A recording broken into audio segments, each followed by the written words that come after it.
আরে 400 বছর আগের গোরস্থানের মাঠে আসি আমি ওয়াজ করতে আইলাম। 400 বছর আগে যে এই মানুষটা কবরে গেছে, 400 বছর পর্যন্ত লোকটা কবরে পড়ে আছে, সুখে কিনা দুঃখে আছে আমি জানি না। আমিও তো মারা গেলে বলতলির মধ্যে গুরুস্থানে দাফন করলে 400 বছর পরে এমন ভাবে মানুষ আবার বলবে 800 বছর আগের গোরস্থান। কথা কোন ঠিক কিনা?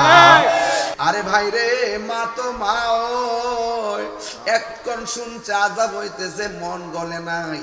যখন মা চোখে দেখা ফালাইছে কবরে পোলাটা কষ্টে আছে, মার আর সহ্য হয় না। আল্লাহরে ডাক দিয়া কয়, আল্লাহ ও আল্লাহ, আমি বদদুয়া দেওয়ার কারণে তুমি আমার ছেলের শাস্তি দিবা।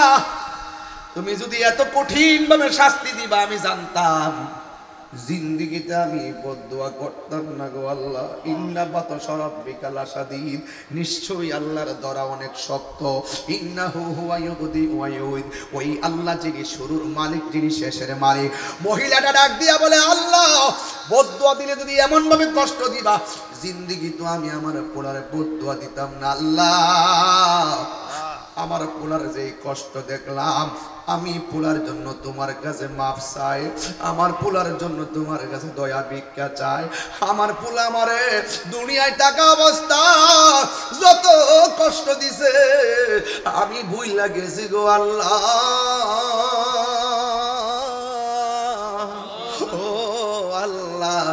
আমার পোলাটারে তুমি মাফ করে দাও। এই কথাটা বলতে দেরি আমার আল্লাহ তার কবরে পড়িয়ে নিছে জান্নাতের গালিচা বিছায়া দিতে দেরি করে না। এই জন্য আমি বুঝাইতে চাইতেছি, কবর বড় সাংঘাতিক জায়গা। সেই জায়গার মধ্যে নবীর সুপারিশে মানুষ মুক্তি পেয়ে যায়, নবীর উসিলায় মানুষে দয়া পাওয়া যায়। এই জন্য আমার যুবক, এই কবরের মধ্যে একদিন না, 2 দিন না, 3 দিন না, 4 দিন না, এই কবরের ভিতরে আপনি 1000 দিন পড়ে থাকবেন। কই দিন পড়ে থাকবেন? আল্লাহ রাব্বুল আলামিন বলতেন, সুম্মা আমাতাহু ফাআকবারাহু, এই কথার পর যদি তাকে মৃত্যু দেন, আল্লাহ তোমাকে মৃত্যু দিয়েছেন, মৃত্যু দেওয়ার পরে আপনি কবরে গিয়েছেন। শুধুমাত্র কবরে নয়, সুম্মা ইযা শাআ আনশারাহু, তারপর যখন তিনি ইচ্ছা করেন তাকে পুনরায় জীবিত করবেন। জোরে কি সুবহানাল্লাহ বলা যাবে না? সন্তান যখন প্রতিষ্ঠা হয়ে গেছে, আমার সন্তান আমাকে মূল্যায়ন করে না, আমার সন্তান আমার খবর লয় না। ও নবী গো,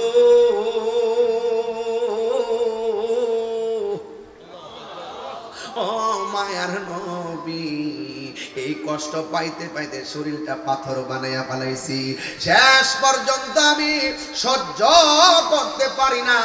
যখন কষ্টের পরিধি দেয়ালের মধ্যে লেগে গেছে, আমি আল্লাহর কাছে 2টা হাত বাড়ায় কইছি, আল্লাহ এই সন্তানকে দিয়ে বড় স্বপ্ন দেখছিলাম, এই সন্তানটা আমারে এমন কষ্ট দিছে, তুমিও তারে কবরে নিয়ে কষ্ট দিও। এই জন্য আল্লাহ যে আমার বদদুয়াটা কবুল করছে, এই জন্য আজকে আমি বড় খুশি, কারণ আমার আল্লাহ কাউরে খালি ফিরাইয়া দেয় না। আল্লাহ যে আমার মতো বান্দির কথা শুই না সন্তানরে কষ্ট দিতেছে, আল্লাহ তো আমার ডাকটা কবুল করছে। এই সন্তান তো আল্লাহর হুকুম মানে নাই। আল্লাহ যে বলছে, ওয়া বিওয়ালিদাইনি ইহসানা, মা বাবার সঙ্গে ভালো ব্যবহার করো, কিন্তু আমার সন্তান তো আল্লাহর কথা মানে নাই। আল্লাহু আকবার বলবেন না? না, রাসূলুল্লাহ তুমি কাঁদে আশিক তোমার না, আজো শুয়ে মদিনায় তুমি ডেকে নাও রোজা তোমার। রাসূলুল্লাহ কি উপায় হবে আমার, রাসূলুল্লাহ কি উপায় হবে আমার, মরণের চিঠি যখন আসবে আমার, কালিমার তালকিন দিও বারে বার, মরণের চিঠি যখন আসবে আমার কালিমার তালকিন দিও বারে বার প্রাণ ভরে দেখব চেহারা তোমার প্রাণ ভরে তোমার ডেকে নাও রোজা তোমার রাসূলুল্লাহ কি উপায় হবে আমার এই মদিনা যেতে চাননি আপনারা এই মদিনা যেতে চাননি আপনারা তোমার দেশে যাই কত আশিকান এই দম পড়ে আছি বাংলায় তান তোমার দেশে যাই কত আশিকান এই দম পড়ে আছি বাংলায় তান যেতে পারলাম না আমি দেশেতে তোমার যেতে পারলাম না আমি মার ডেকে নাও রোজা তোমার রাসূলুল্লাহ কি উপায় হবে আমার রাসূলুল্লাহ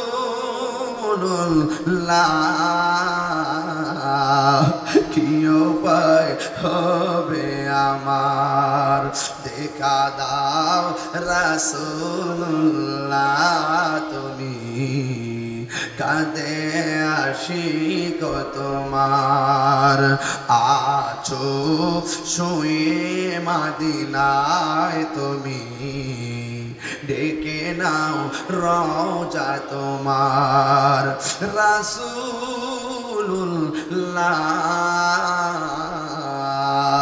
কি উপায় হবে আমার বৈলতলির বাবারা চন্দনাইশের বাবা ও চট্টগ্রামের বাবা সাতবাড়িয়া গাছবাড়িয়ার বাবারা যত জায়গা থেকে আপনারা এসেছেন আপনারা জবানটা খুলে বলুন আমাদের পাশে একটা গুরুস্থান আছে না নাই আমার ভাই যখন উপস্থাপনায় বলল এই গুরুস্থানে আপনারা সাবধানে চলবেন গুরুস্থানে সাবধানে দাঁড়াবেন কোন ধরনের বেয়াদবি যেন না হয় কেন কথাটা বলছেন জানেননি কারণ গুরুস্থানের মানুষগুলো আজকে আপনার দিকে তাকায় রয়েছে আপনাদের দিকে তাকায় আছে ওই গুরুস্থানের মা ডাক দিয়া বলতেছে বাবা আমি কবরে একা একা পড়ে আছি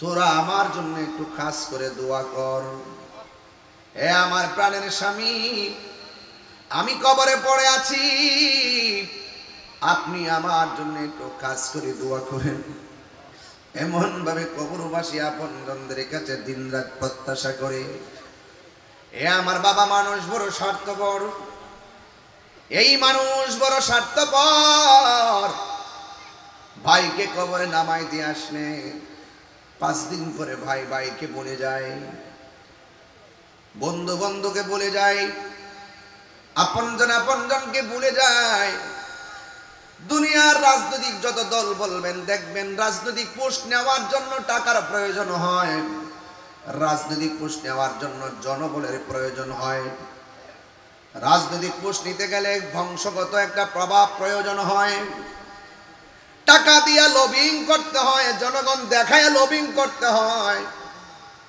এরপরে আপনি রাজনৈতিক সুবিধা পান আর আপনি যদি কবরের সুবিধা চান কবরের সুবিধা চাইতে গেলে কোন ধরনের লবিং এ টাকা লাগে না কোন ধরনের পয়সা লাগে না কোন ধরনের জনমত লাগে না কোনো কিছু ছাড়াই আপনি লবিং করতে পারবেন সম্পর্ক করতে পারবেন যেই লোকটা আপনার জন্য দুনিয়াতে আসার আগেও কেঁদেছে যেই লোকটা এই যে বারে রেবেল আওয়াল লিখেছেন মা আমেনা বলেন আমার বাম পাশ দিয়ে একটা নূরের জ্যোতি বের হয়েছে সুবহানাল্লাহ আমি দেখলাম সদ্যজাত একটা নূরের পুতুল কপাল টানে নাক টানে লাগাইয়া উম্মতের স্লোগান দিয়েছেন পাথরের আঘাত খাইয়া নবী উম্মতের স্লোগান দিয়েছেন। তায়েফের জমিনে তাগড়া তাগড়া যুবক আমার নবীর পাথর মেরেছে। জিবরাইল আলাইহিস সালাম বলছেন, ইয়া রাসূলুল্লাহ, ইয়া হাবিবাল্লাহ, নবী গো, একটাবার শুধুমাত্র আমারে অর্ডার দেন, তায়েফের পাথরগুলা দিয়ে যুবকগুলার মাথা ফাটাইয়া ফেলাই। আমার নবী বলে, হ্যাঁ জিবরাইল, আমি তো গজবের নবী না, আমি হইলাম রহমাতাল লিল আলামিন। সুবহানাল্লাহ।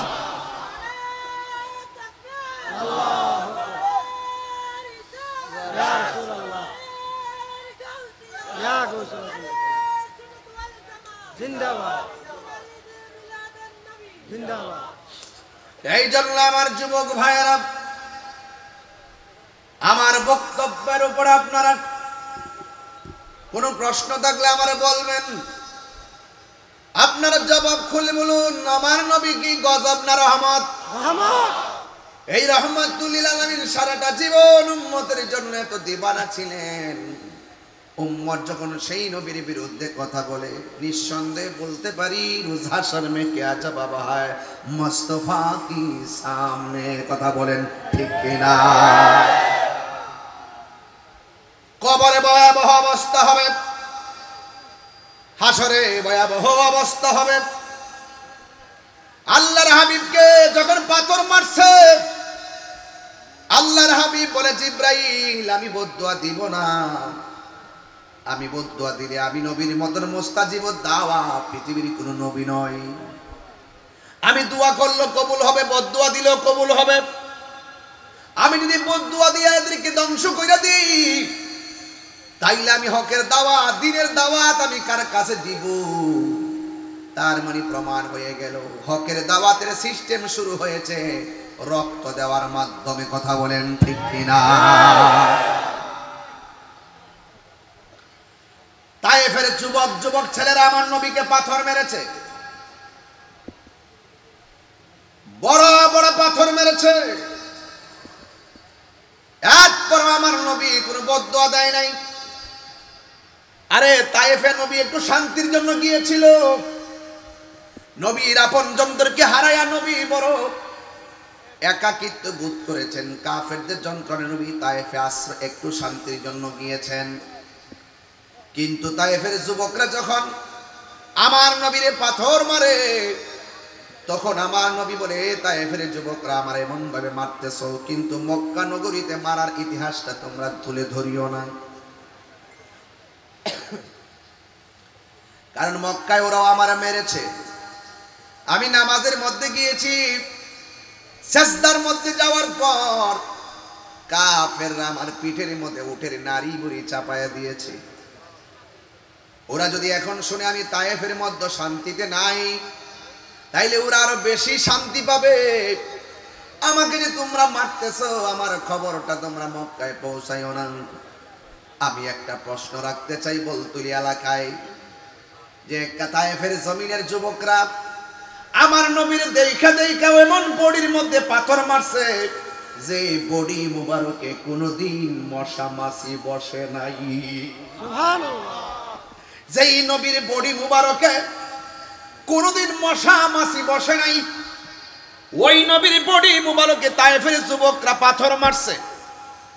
এই জন্যই তো সাহাবায়ে কেরাম নবীরে প্রশ্ন করছে, নবী গো, আমরা আপনাকে দেখে ভালোবাসতেছি, আমরা আপনার পিছনে জামাতের সাথে নামাজ পড়তেছি, আমরা আপনার সাথে ইকামত দেই, আমরা আপনার সঙ্গে জিহাদ করি, আমরা আপনার সঙ্গে ইফতার করি। আমরা জানতে চাই আমাদের চাইতে দামি কেউ আসেনি? আমার নবী বলে, সাহাবীরা রে, আছে আছে, কারণ তোমরা আমারে দেখা দেখা ভালোবাসতেছো। পৃথিবীতে এমন একটা সময় আসবে আমার কিছু উম্মত আমাকে না দেখায় আমার জন্য পাগল হয়ে যাবে। সুবহানাল্লাহ। খোদার কসম, খোদার কসম, তায়েফের জমিনে ওই কাফেররা যে যুবকরা নবীকে পাথর মেরেছে, ওই সময় যদি বলতুলির যুবকগুলো থাকতো, ওই পাথরের বরাবর এই চন্দনাইশের আশিকদের পাইতে দিত, মুস্তাফার গায়ে একটা পাথর লাগতে দিত না। আপনারা বলেন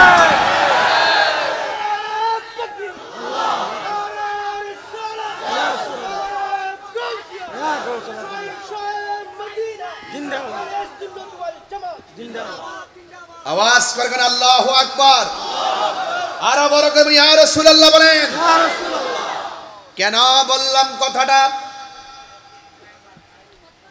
9টার সময় মাইক ধরার কথা, 11টা বেজে গেছে। নবীর মহব্বতে ওরা বাড়িতে যায় না। নবীরে না দেখে যদি নবীর আলোচনা শোনার জন্য আরামের ঘুম হারাম করে দেয়, আমার মনে হয় নবীরে যে ওরা পাথর মারছে, ওই পাথরের বরাবর আমাদের বুকটা পাইতা দিতা। উম্মতের দরদি তুমি, তোমার প্রেমে পাগল আমি। আমরা কি সবাই নবীর পাগল? শান বললে কি অসুবিধা হবে আপনাদের? এটা বলেন, দিয়েছে তো নবীর প্রেম, এই জন্য নবীর প্রেম গাইতেছে আজকে। অন্যদিকে যাবো না ইনশাল্লাহ, এদিকে থাকবো শুধুমাত্র। আমাদের নবী হলো আমাদের জান, আমাদের নবী আমাদের ঈমান। আমাদের নবীর জন্য আমাদের প্রাণটা দিতে পারবো, কথা বলেন ঠিক ঠিক? সবাই বলেন উম্মতের দরদি তুমি, তোমার প্রেমে পাগল আমি। বলুন উম্মতের দরদি তুমি, তোমার প্রেমে মায়া যদি লাগে তোমার, মায়া যদি লাগে তোমার, দাও না দেখা ঘুমের ঘরে। বলুন রাসূল তোমার ভালোবাসি, মনোহৃদয় যার করি। বলুন বুকের মাঝে জ্বালায় আমার, দূর হবে তো মার দিদারে, দূর হবে তো মার দিদারে। ও গো আমার নূরের নবী, তোমার প্রেমে পাগল আমি। বলুন ও গো আমার নূরের নবী, তোমার প্রেমে পাগল আমি।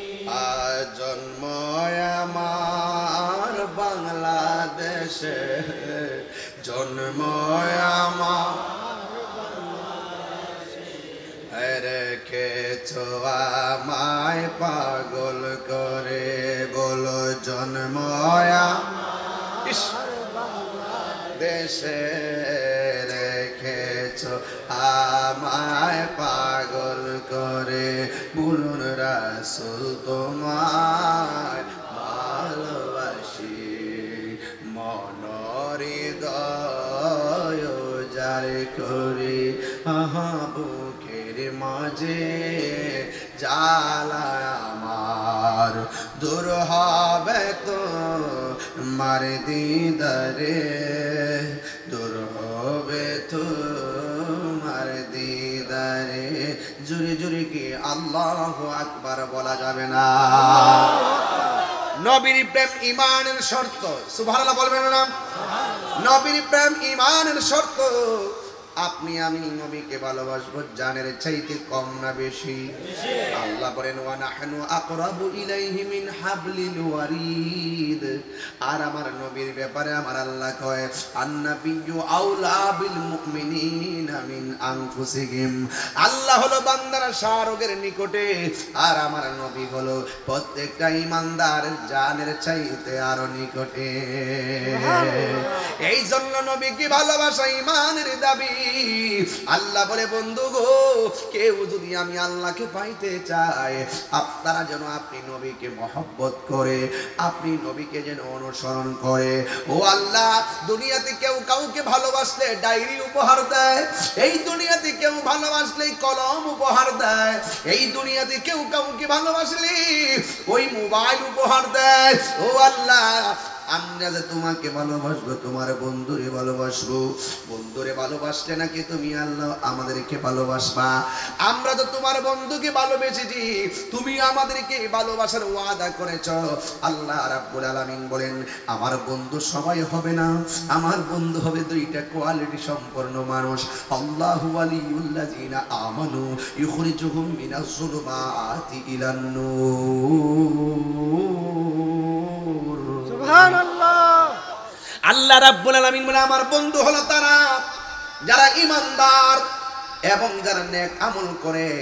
এরা যদি আমি আল্লাহকে ভালোবাসতে চাই, এরা যদি আমি আল্লাহর প্রতি ঈমান আনতে চাই, আমি আল্লাহকে যারা ঈমান বা মহব্বত করবি, আমার বন্ধুকে মহব্বত করবে, আমি আল্লাহ তাদেরকে বান্দা রাখবো না, আমি আল্লাহ তাদেরকে বন্ধু বানায় নেব। আর আমি আল্লাহ যারা বন্ধু বানায় নেব, তাদেরকে আমি আল্লাহ অন্ধকার থেকে আলোর পথে নিয়ে যাব। কারণ যারা জাহান্নামের দিকে দাবিত, ভালোবাসার মাধ্যমে আমি আল্লাহ তারে জান্নাতের দিকে নিয়ে যাব। এই জন্য আমার যুবক ভাইরা, কি দিয়ে আওয়াজ বুঝাইতাম, আল্লাহরে ডাক দিয়ে কই, আল্লাহ তুমি যে আমরারে ভালোবাসবা, আমরারে তুমি কি উপহার দিবা? এই দুনিয়ায় কত মানুষকে ভালোবাসলে কত ধরনের উপহার দেয়, তুমি আমাকে কি দিবা? আল্লাহ ডাক দিয়ে কয়, ওয়ায়াগফিরু লাকুম যুনুবাকুম ওয়াল্লাহু গফুরুর রাহিম।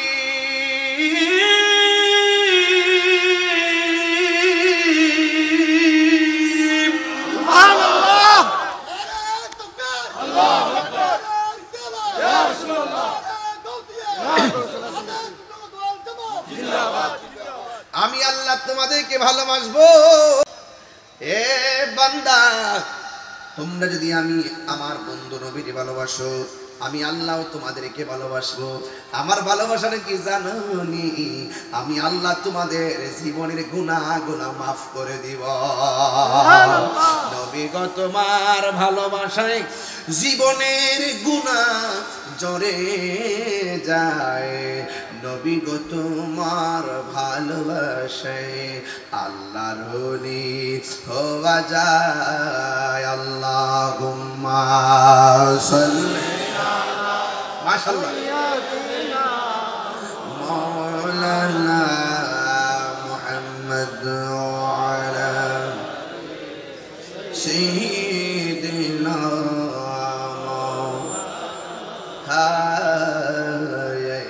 उठा दो पर्दा, दिखा दो চেহারা। ঠিক না? আমরা নবীকে দেখতে চাই কি চাই না? আরো জোরে বলো, চাই কি চাই না? দুই হাত তুলে বলো, চাই কি চাই না?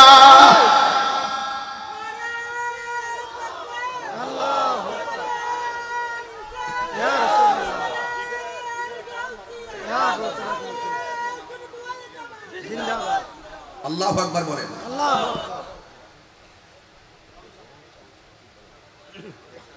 আপনাদের কষ্ট হচ্ছে বলুন, ওয়াজ বুঝতে অসুবিধা হচ্ছে? সত্যি করে বলুন, আমি কি লাইনের বাইরে কথা বলতেছি? প্রত্যেকটা ডকুমেন্টস আছে না নাই? একটা কথা আমি প্রসঙ্গের বাইরে বলবো না, ইনশাআল্লাহ। ইনশাআল্লাহ। সালাতুন ইয়া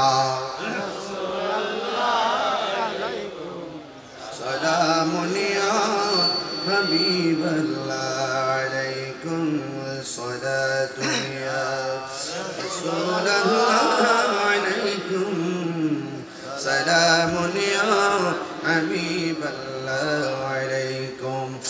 একটা জবান বন্ধ রাখবেন না, মহব্বতে মায়ার সুরে বলুন সুবহানাল্লাহ। যেটা বলতে চেয়েছিলাম সবাই বলুন, উঠা দো পর্দা, দেখা দো চেহারা, উঠা দো পর্দা, দেখা के नूरे पाई हिजाब में है ज़माना तारीक हो रहा है कि मेरे कब से निकाब में है उठा दो पर्दा देखा दो चेहरा एक बांग्लाটা বলেন না उठा दो पर्दा देखाओ से चेहरा खुदार जुदी से রয়েছে पर्दा জগৎধারে ডুবে ডুবে হায় কত কালার চাঁদ চেহার নৌকা উঠা দো পর্দা মোহাব্বতে কন্যা আল্লাহু আকবার এই আওয়াজে মারি না জোরে কন্যা আল্লাহু আকবার আমার নবী আপনার নবী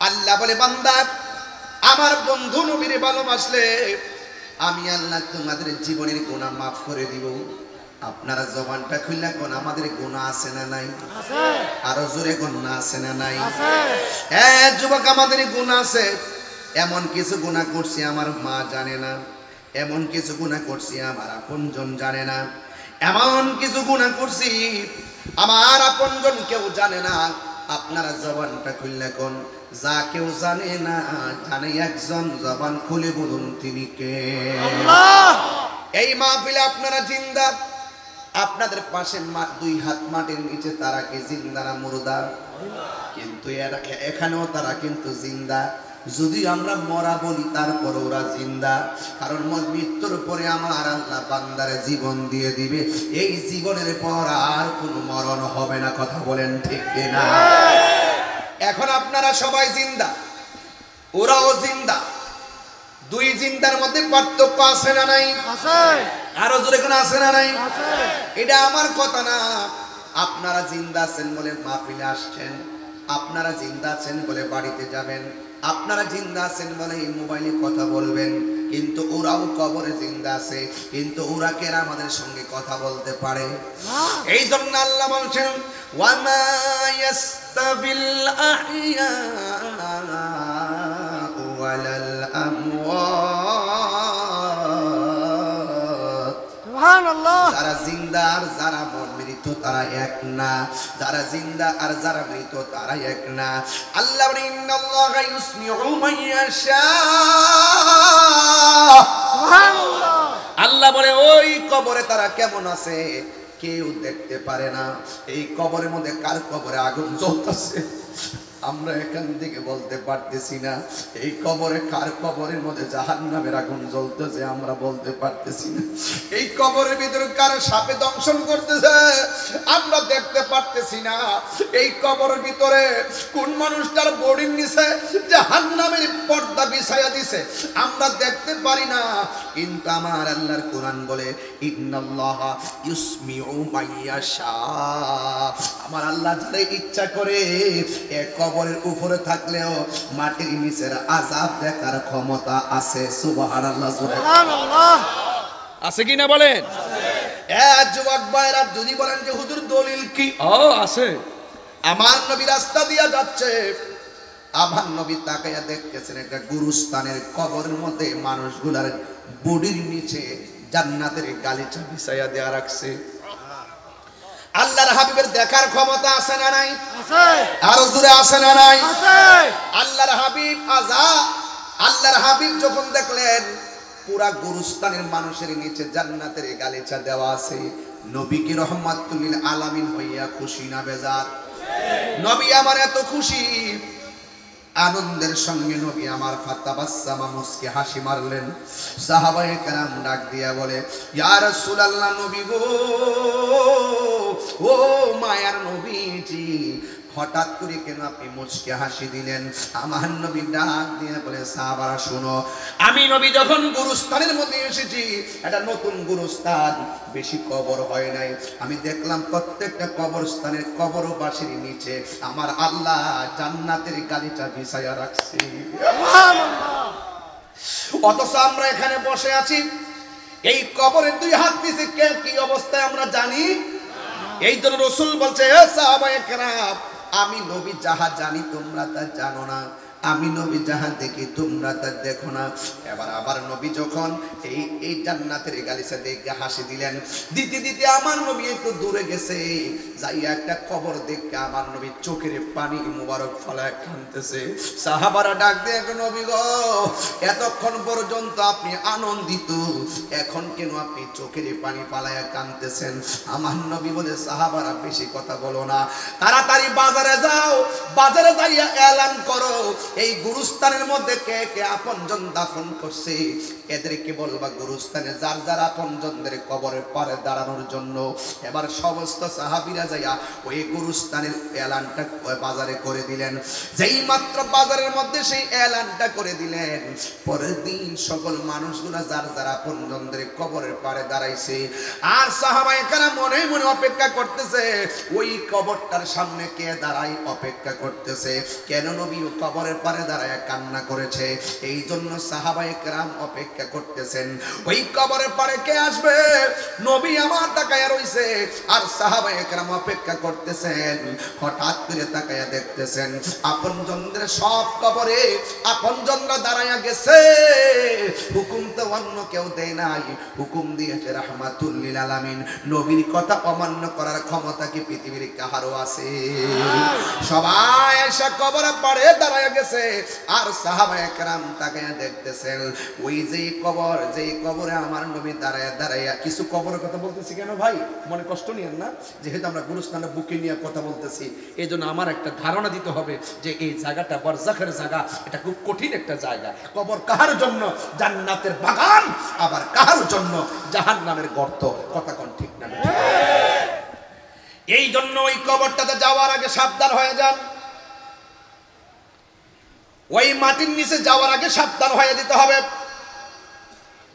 দুনিয়ার মানুষ বড় স্বার্থপর, মারা যাওয়ার পর টাকার ভাগ নেওয়ার জন্য পাগল হয়ে যাবে, সম্পদের ভাগ নেওয়ার জন্য পাগল হয়ে যাবে, কিন্তু মরণের কষ্টের ভাগ আর কবরের আযাবের ভাগ পৃথিবীর কেউ নেওয়ার ক্ষমতা নাই। কথা বলেন ঠিক না?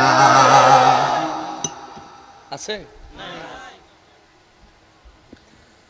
এই জন্য আল্লাহর হাবিব সাল্লাল্লাহু তাআলা আলাইহি ওয়াসাল্লাম ওই কবরের পারে দাঁড়িয়ে রইলেন, আর সাহাবায়ে কেরাম অপেক্ষা করতেছেন।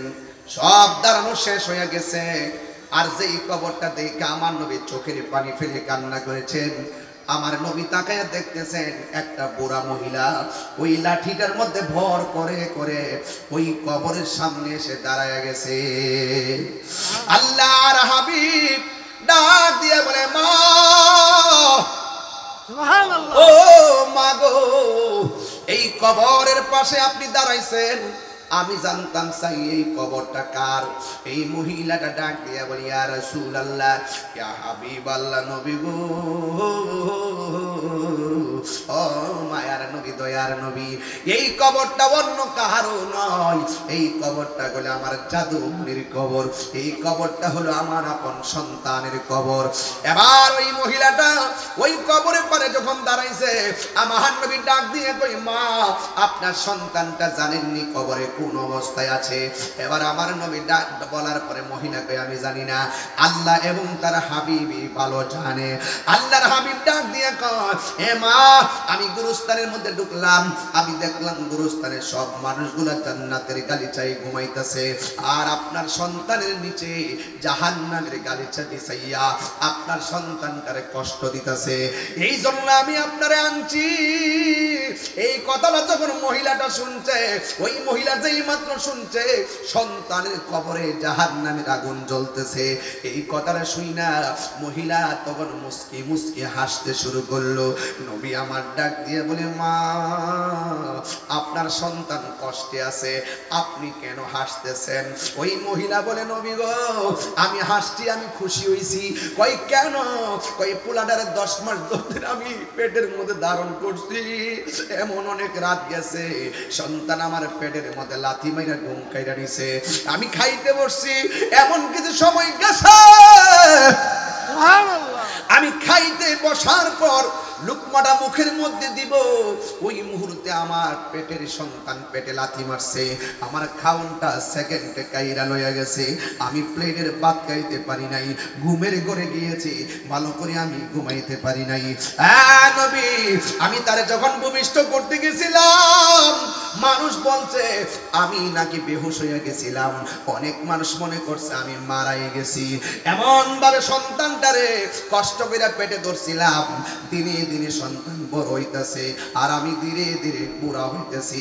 আমার মনের ভিতরে একটা চিন্তা ছিল, আমার জাদুমণি যদি বড় হয় আমার বুড়া কালে একটু দেখে রাখবো, কিন্তু দেখলাম সন্তান যখন প্রতিষ্ঠা হয়ে গেছে, আমার সন্তান আমাকে মূল্যায়ন করে না, আমার সন্তান আমার খবর লয় না। ও নবী গো,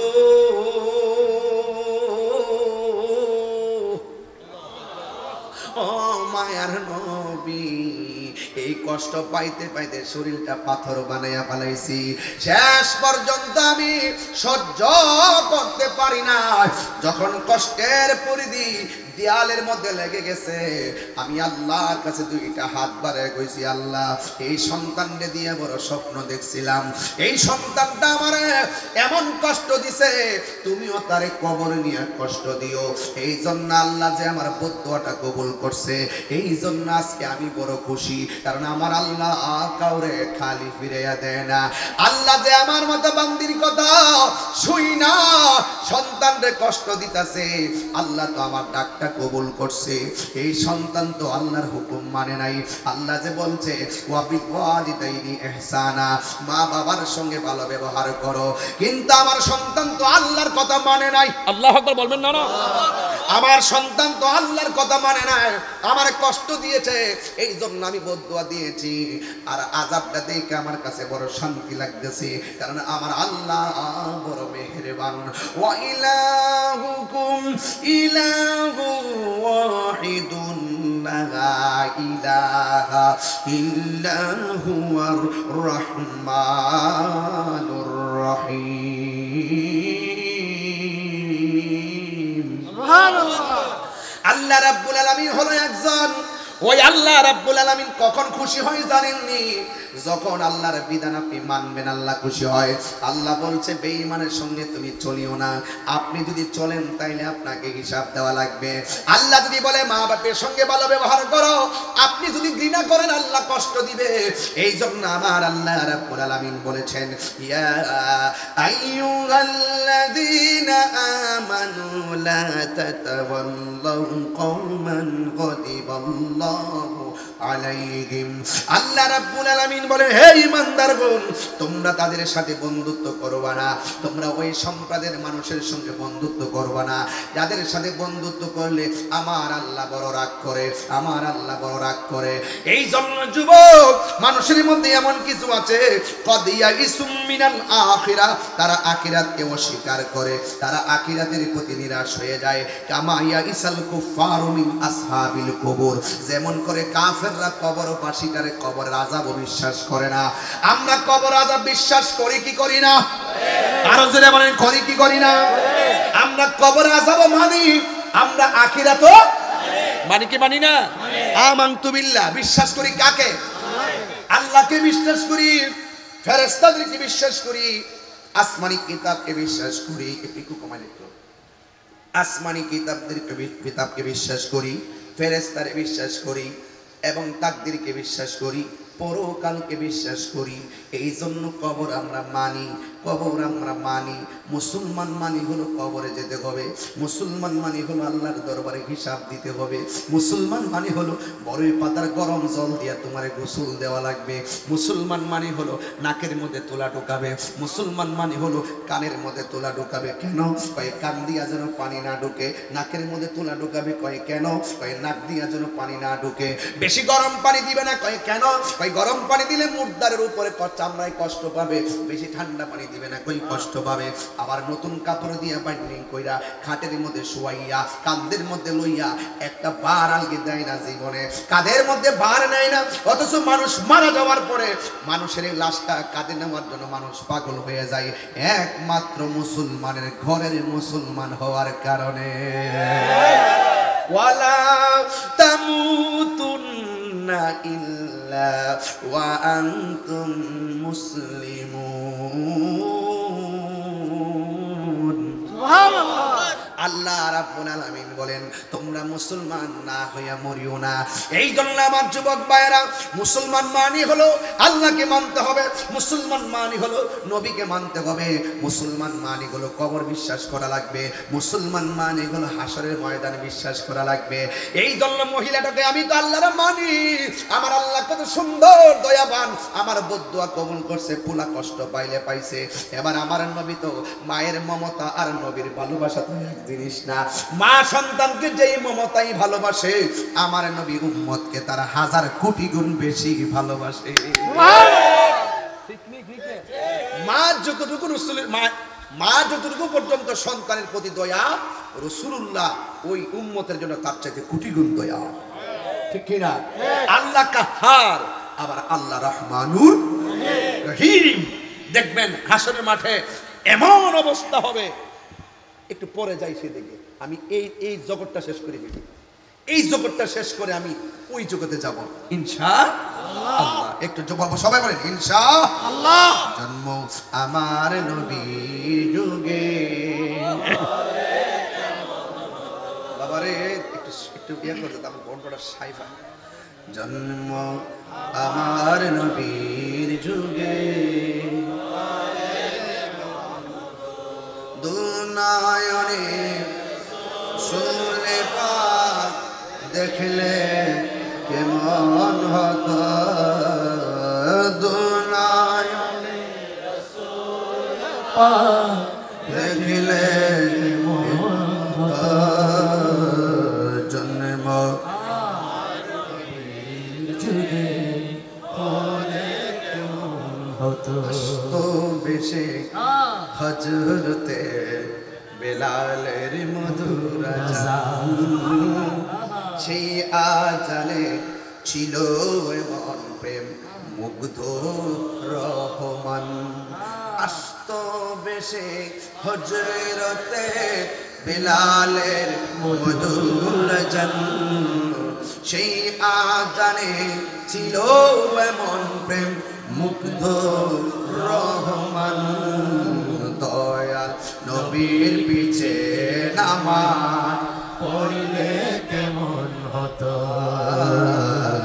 দয়াল নবীর পিছে নামাজ পড়লে কেমন হতো, নয়নে রাসূল পাক দেখলে কেমন হতো, দুনয়নে রাসূল পাক দেখলে কেমন হতো,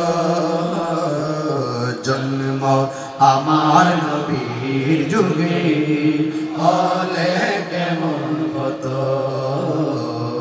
জন্ম আমার নবীর যুগে হলে কেমন হতো। আমার বাবারা, কষ্ট হচ্ছে আপনাদের? ওয়াজ বুঝতে অসুবিধা হচ্ছে? আমি একদম সরল ভাষায় ওয়াজ করছি। মহিলাকে হাসে না কান্দে? কেন কেন? একটা মাত্র কারণে হাসে, সন্তান মারে কষ্ট দিয়েছে, মা বদদুয়া দিয়েছে, আল্লাহ যে কবুল করছে, এই আনন্দে হাসে। সুবহানাল্লাহ। এই জন্য আমার যুবক ভাইয়েরা, এবার মা সন্তানের আযাব দেখে মন বলে নাই, আল্লাহর দয়া আশা করে মা হারায় গেছে, আর আমার নবী উম্মতের কষ্ট দেখা সহ্য করতে পারে নাই। আল্লাহরে ডাক দিয়া বলে, আল্লাহ, ও আমার আল্লাহ, এই মহিলা তো কবরের আযাব দেখে না, আমি না দেখতেছি কত কষ্ট, মেহেরবানি করে কিছুক্ষণের জন্য কবরের পর্দাটা তুইলা দাও, সন্তানের আযাবটা মার দেখাইয়া দাও। আপনারা জবান খুলে বলুন, নবীর দোয়া আল্লাহ কবুল করে কি করে না?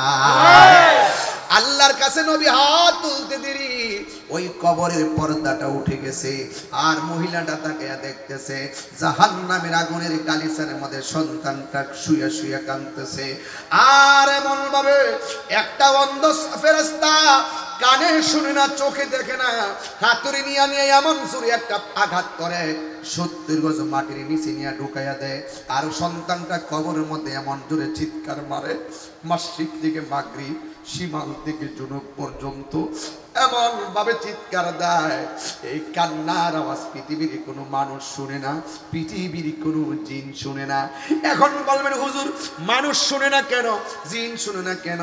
কারণ আমার আল্লাহ কোরআনে বলেছেন, ওয়ামা খলাকতুল জিন্না ওয়াল ইনসা ইল্লা লিয়াবুদুন।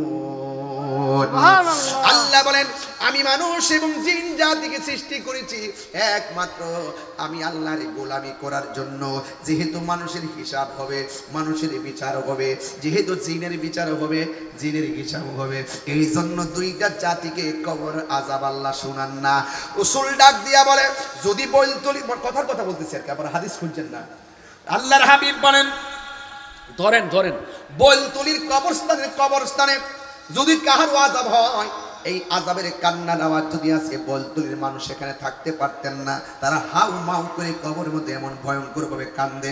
গরু ছাগলগুলা কবর আযাবটা শুনে, মাঝে মাঝে দেখবেন অনেক গরু স্থানে বাইদা রাখলে হঠাৎ করে কানটা দিয়ে দাঁড়ায়া থাকে, কিছুক্ষণ পরে রশি ছিঁড়া উঠা গরু দৌড় মারে, কারণ তারা কবরের ভয়ঙ্কর আযাব সহ্য করতে পারে না। মানুষ যদি কবর আযাব শুনতো, মানুষের কানের পর্দা ফাইটা তারা বেহুশ হয়ে মারা যাইতো।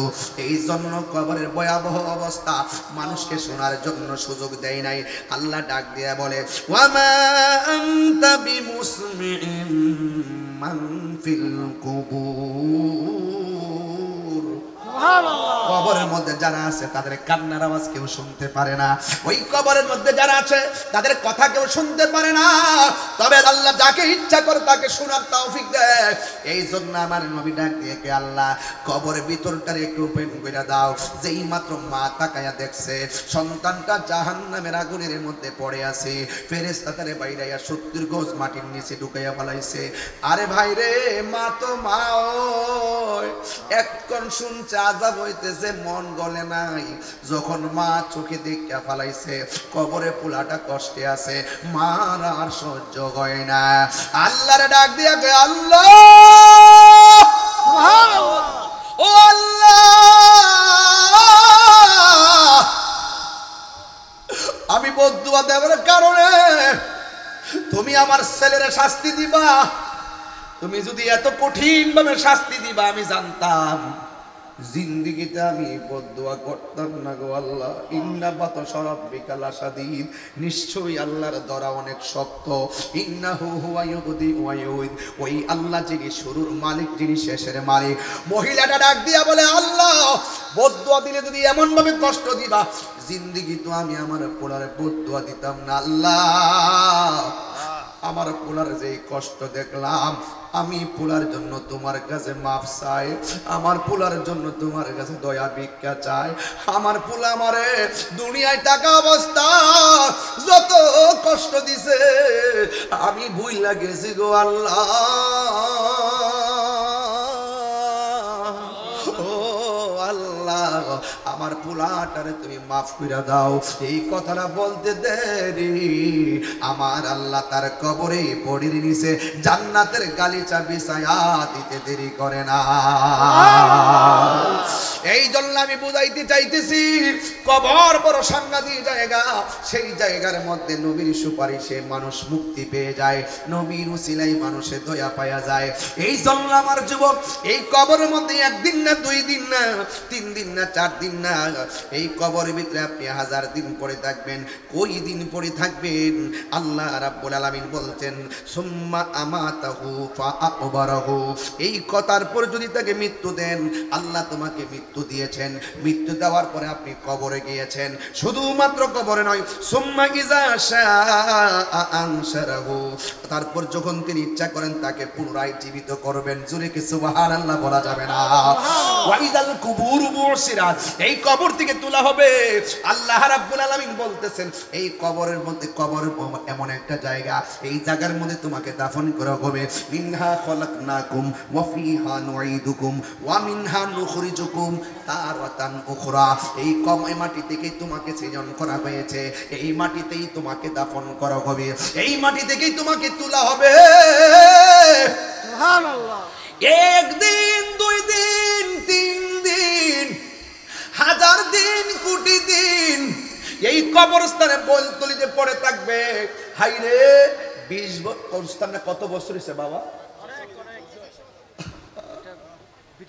আরে 400 বছর আগের গোরস্থানের মাঠে আসি আমি ওয়াজ করতে আইলাম।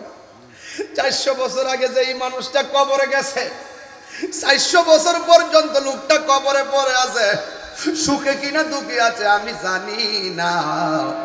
আমিও তো মারা গেলে বলতলির মধ্যে গোরস্থানে দাফন করলে 400 বছর পরে এমন ভাবে মানুষ আবার বলবে 800 বছর আগের গোরস্থান। কথা কোন ঠিক কিনা? এইভাবে পরে থাকবেন। আল্লাহ কয় আমিন হা নুখরিজুকুম তারাতান উখরা। এই কবর থেকেই বান্দাকে উপরে তোলা হবে।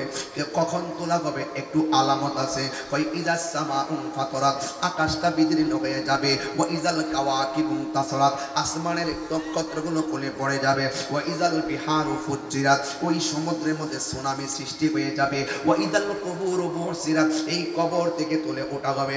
আদিমাত নাসুম্মা কদ্দামাত ওয়া আখারাত, পূর্বের পরে সবগুলো তাকে অবগত করানো হবে। এই কবর থেকে মানুষ উলঙ্গ অবস্থায় একটা ময়দানে উঠবে। ওই ময়দানটার নাম হলো হাসরের ময়দান। একবার আয়েশা সিদ্দিকা রাদিয়াল্লাহু তাআলা আনহা ডাক দিয়া বলে, ইয়া নবী গো, ইয়া রাসূলুল্লাহ, নবী গো, ও মায়ার নবীজি, আপনি যে বললেন হাসরের ময়দানে, আপনি যে বললেন হাসরের ময়দানে মানুষ উলঙ্গ অবস্থায় উঠবে। ইয়া রাসূলুল্লাহ, নবী গো, একজন মানুষ আরেকজনের দেখতে বালাইব, একজনের লজ্জাস্থান আরেকজনকে লজ্জাস্থান দেখবে, এটা কেমন লজ্জার মাঠ হবে গো নবী? আল্লাহর হাবিব ডাক দিয়া বলে, আয়েশা, এ আয়েশা, হাসরের ময়দানে সব উলঙ্গ অবস্থায় উঠবে, একমাত্র একজন পয়গাম্বর জান্নাতি কাপড় পইরা হাসরের ময়দানে শুভ আগমন করবেন। তিনি হলো তোমার আমার নবী রহমাতুল লিল আলামিন। রহমতে আসাম, রহমতে সাম, সাহাবীরা আতর বানায় ওই নবীর গাম। বলো সাহাবীরা আতর বানায় ওই নবীর গাম। চিনো জানো মানো কেমন আমার নবীজি, যাহার প্রেমে পাগল চন্দ্র তারকারাজি। চিনো জানো মানো কেমন আমার নবীজি, যাহার প্রেমে পাগল চন্দ্র তারকারাজি। তোমরা আরো শুনবানি বলতো নিবাসী, আরো শুনবানি চন্দনাশবাসী। জান্নাতের রুমে রুমে লেখা নবীর নাম, জান্নাতের রুমে রুমে লেখা নবীর নাম। বলুন রহমতে আলম, নূরে মুজাসসাম, রহমতে আলম, নূরে মুজাসসাম। সাহাবীরা আতর বানায় ওই নবীর গাম। হান্নানা একটা খেজুর গাছের নাম, যাকে ধরে খুতবা দিতেন রাসূল আকরাম। উস্তনে ঠান্ডা না একটা খেজুর গাছের নাম, যাকে ধরে খুতবা দিতেন রাসূল আকরাম। গাছটা নবীর বিরহে কাঁদিতে রহে, নবীর বিরহে কাঁদিতে রহে। হতবাক হইল যত সাহাবায়ে কেরাম, হতবাক হইল যত সাহাবায়ে কেরাম। জোরে জোরে কি আল্লাহু আকবার বলা যাবে না? আয়েশা বলে নবী গো, ও নবী, নবী আপনি বললেন হাসরের ময়দানে মানুষ উলঙ্গ অবস্থায় উঠবে, একজন আরেকজনের লজ্জাস্থান দেখে ফেলাইব, কেমন মাঠ। আমার নবী বলে আয়েশা রে, ও আয়েশা, না রে না, না রে না, হাসরের ময়দানে যারা উঠবে একদম মাথার 8 বিঘা দুপুরে সূর্যটা থাকবে রে বাবা, সূর্যটা 12টা মুখ লইয়া মাথার খুলির মধ্যে তাপ মারবে। ভাতের মার যেমন করে টকবক টকবক করে পড়ে ছিটে ছিটে, রোদ্রে তাপ লাইগা মাথার মগজগুলো ছিটে ছিটে পড়বে রে। একদম সবার ঘাড় ভেঙে দেওয়া হবে, কবর থেকে কেউ বরাবর তাকায়া উঠবে না, কবর থেকে গাঁটটা পাকা করে দেওয়া হবে। এমন ভাবে উঠবে, উঠে উঠে হাসরের ময়দানে সবাই একত্র হবে। ওই হাসরের ময়দানটা হবে সিরিয়া সামে, ওই জায়গার ভিতরে মানুষ একত্রিত হবে। যেই ময়দানে একত্রিত হবে ওই ময়দানের মাটি হবে তামার মাটি। ওই মাথার উপরে যেই সূর্যটা লাগবে, তামার মধ্যে সূর্য লাগলে একদম গরম হয়ে যাবে। উপরে সূর্য, নিচে তামার মাটি। আল্লাহু আকবার কয় না রে? এমন মাটি, ওই মাটির মধ্যে দাঁড়ানো বড় কষ্ট হয়ে যাবে। আমার নবী আপনার নবী বলে, ওই মাঠে যদি কোনো মা সন্তান প্রসব করে, ওই ময়দানের গরমের কারণে মা সন্তানের মায়া ভুলে যাবে, নিজে নাফসি নাফসি বইলা সন্তানের পেটের মধ্যে দাঁড়ায়া যাইব। এমন একটা ময়দান হয়ে যাবে, ওই ময়দানে মানুষ নাফসি নাফসি বলে কাঁদবে, আর নিজের শরীর থেকে ঘাম ঝরবে, ঘাম। যার গুনাহ যেমন হবে তার ঘাম তেমন হবে। কেউ গেরা পানির মধ্যে সাঁতার কাটবে, দুনিয়ার আগুনটা যতটুকু গরম, ওই সাঁতারের পানিটা 70 গুণ গরম হবে আগুনের চাইতে। এমন গরম পানির মধ্যে পা রাখবে, কেউ গেরা পানিতে সাঁতার কাটবে। যার গুনাহ যেমন হবে পানি তেমন ঝরবে। কেউ কোমর হাঁটু পানিতে সাঁতার কাটবে, কেউ কোমর পানিতে সাঁতার কাটবে, কেউ গলা পানিতে সাঁতার কাটবে। পোল্ট্রি মুরগি মেশিনে দিলে যেমন করে পাখাগুলো ছিঁড়ে যায়, মানুষের হাসরের ময়দানে গরম পানির কারণে এই পায়ের হাড্ডি থেকে গোশতগুলো আলাদা আলাদা হয়ে যাবে। সন্তানের সামনে দিয়ে মা চলে যাবে, কিন্তু সুপারিশ করতে পারবে না। মায়ের সামনে দিয়ে সন্তান যাবে, বলবে আমি তোরে চিনি না। আমার নবী আপনার নবী ডাক দিয়ে বলেন, উম্মত, হাসরের ময়দানে 7 শ্রেণীর মানুষকে আমার আল্লাহ আরশে আজিমের নিচে ছায়া দিয়ে দিবে। আর জোরে জোরে কন্যা সুবহানাল্লাহ। 7 শ্রেণীর মানুষকে আল্লাহ রাব্বুল আলামিন হাসরের ময়দানে মাথার উপরে ছায়া দিবে। 1 নম্বর হলো আদেল, সমাজের মধ্যে ন্যায় বিচার করে। আজকে সমাজের ভিতরে ন্যায় বিচার নাই, বিচার দিলে শুধুমাত্র ঘুষের কাজ কারবার। কথা বলেন, 3 বার বলেন ঠিক কিনা? আর জোরে বলুন ঠিক কিনা? আর বড় করে বলুন ঠিক কিনা? সমাজে ঘুষ আছে না নাই? ঘুষের কারণে সমাজের সুন্দর ব্যবস্থার বিলোপ হয়ে গেছে। কথা কোন ঠিক কিনা? এই জন্য যুবক, এই জন্য সেইগুলাকে উদ্ধার করা লাগবে। এই জন্য বাবা ঘুষ খাওয়া যাবে না। আর রাশি ওয়াল মুরতাশি কিলাহুমা ফিন্নার, যেই বাটপারে ঘুষ খাইব, যেই বাটপারে ঘুষ দিব, দুটোটাই জাহান্নামের আগুনের মধ্যে জ্বলবে। ওই জন্য হাসরের ময়দানে কোনো ঘুষ চলবে না। আমার নবী আপনার নবী বলেন, হাসরের ময়দানে সব মানুষ যেদিন নাফসি নাফসি করবে, ওই কঠিন মুসিবতের সময় মানুষের উপরে আরশে আজিমের ছায়া দিবে। এর মধ্যে 1 নম্বর হলো যারা ন্যায় বিচারক। সমাজের মধ্যে কিছু ন্যায় বিচারক আছে না নাই? আমি বলবো, বিচারক ভাইরা, আল্লাহ যদি তৌফিক দেয়, যেমন আমারে তৌফিক দিয়েছে ওয়াজ করার জন্য, আমার উচিত হবে কোরআন সুন্নাহর আলোচনা করা। মানুষ যেন বিভ্রান্ত না হয় সেদিকে খেয়াল রাখতে হবে। আর আপনারা যদি সমাজের মানুষ সর্দার মাতবর আর বিচারক হিসেবে গ্রহণ কইরেই ফেলাই, আপনি মনে মনে ভাববেন হাসরের ময়দানে আমার একটা সারপ্রাইজ আছে, আরশে আজিমের ছায়া। এই জন্য আমি দুনিয়ায় বিচার করব, কিন্তু আমি ঘুষ খাবো না, আমি বিচার করব কোনো স্বজনপ্রীতি করব না, আমি বিচার করব কাউকে ঠকাবো না। কথা বলেন ঠিক কিনা? এই জন্য যদি এইভাবে ইনসাফ ভিত্তিক বিচার করতে পারেন, হাসরের ময়দানে আরশে আজিমের ছায়ার ব্যবস্থা রেখে দিয়েছেন কে? আল্লাহ। হে আমার বাবা জিরানি, ও চন্দনেশের বাবা, আমার নবী আপনার নবী বলেন 2 নম্বর কারা জাননি? কই যৌবনকালে যার ইবাদত বেশি, যৌবনকালে যার ইবাদত বেশি। আপনি বুড়া হয়ে গেছেন, আগের মতো নিয়ত বাঁধতে পারেন না, আপনি বুড়া হয়ে গেছেন, আগের মতো রুকু দিতে পারেন না, আপনি বুড়া হয়ে গেছেন, আগের মতো সেজদা দিতে পারেন না। যদি আপনার যৌবনকালে ইবাদত থাকে, এই যৌবনকালের ইবাদতগুলো বুড়াকালের জন্য কাফারা হয়ে যাবে। আল্লাহর হাবিব ডাক দিয়া কয়, যৌবনকালে যার ইবাদত বেশি হবে, আল্লাহ রাব্বুল আলামিন ওই হাসরের ময়দানে আরশে আজিমের নিচে আপনাকে জায়গা করে দিবে। দেখা দাও রাসূলুল্লাহ তুমি, কাঁদে আশিক তোমার না, আজো শুয়ে মদিনায় তুমি, ডেকে নাও রোজা তোমার, রাসূলুল্লাহ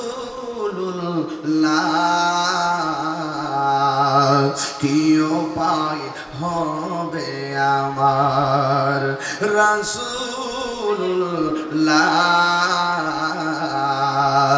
কি উপায় হবে আমার, মরণের চিঠি যখন আসবে আমার, কালিমার তালকিন দিও বারে বার, মরণের চিঠি যখন আসবে আমার, কালিমার তালকিন দিও বারে বার, প্রাণ ভরে দেখব চেহারা তোমার, প্রাণ ভরে দেখব চেহারা তোমার, ডেকে নাও রোজা তোমার, রাসূলুল্লাহ কি উপায় হবে আমার। এই মদিনা যেতে চাননি আপনারা? এই মদিনা যেতে চাননি আপনারা? তোমার দেশে যাই কত আশিকান, এই দম পড়ে আছি বাংলায় তান, তোমার দেশে যাই কত আশিকান, এই দম পড়ে আছি বাংলায় তান, যেতে পারলাম না আমি দেশেতে তোমার, যেতে পারলাম না আমি মার, ডেকে নাও রোজা তোমার, রাসূলুল্লাহ কি উপায় হবে আমার, রাসূলুল্লাহ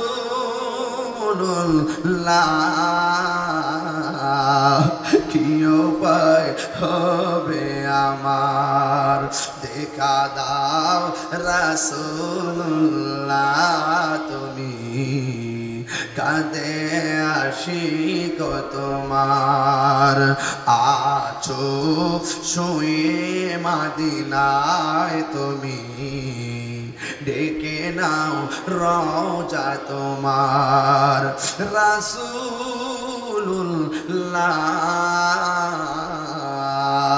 কি উপায় হবে আমার, কোনো উপায় নাই রে কবরে, কোনো উপায় নাই, হাসরের ময়দানে নবী ছাড়া কোনো উপায় নাই, ঠিক কিনা? নামাজ পড়ছি গ্যারান্টি কার্ড নাই, রোজা রাখছি গ্যারান্টি কার্ড নাই, হজ করেছি গ্যারান্টি কার্ড নাই, যাকাত দিয়েছি কবুলের ওয়ারেন্টি কার্ড নাই।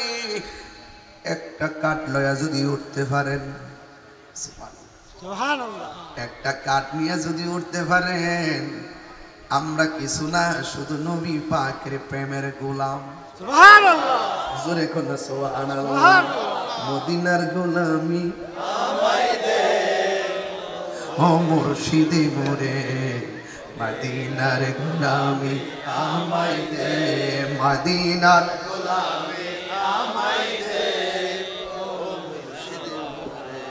মদিনার গোলামি আমায় দে। টাকা চাই না, পয়সা চাই না, হীরা মানিক মুক্তা চাই না, টাকা চাই না, পয়সা চাই না,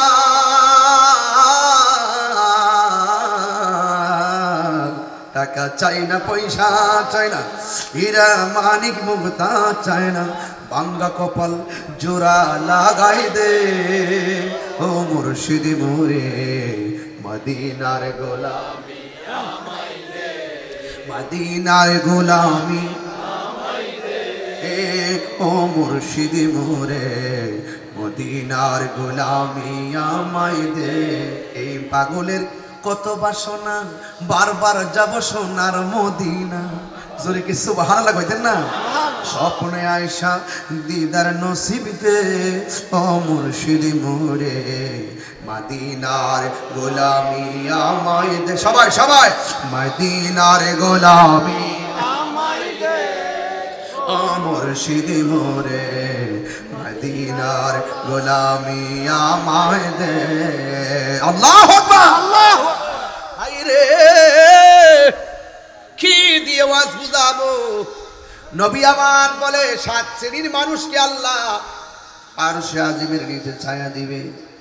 1 নম্বর হলো ন্যায় বিচারক, 2 নম্বর হলো যৌবনে যার ইবাদত বেশি, 3 নম্বর হলো নামাজের জন্য তার মনটা দেবানা, জিকিরের জন্য তার মনটা ফানা, মসজিদের জন্য তার মনটা বেকুল। জোরে করুন সুবহানাল্লাহ। আমার দেশের কিছু মুরব্বি আছে, আছে কি না? কিছু কিছু মুরব্বী মানুষ আছে, আহা হ্যাঁ বন্ধু, ওই মুরব্বী মানুষ দেখবেন ফজরের নামাজের আজান যখন হয়, আসসালাতু খায়রুম মিনান নাওম, সুবহানাল্লাহ আসসালাতু খায়রুম মিনান নাওম।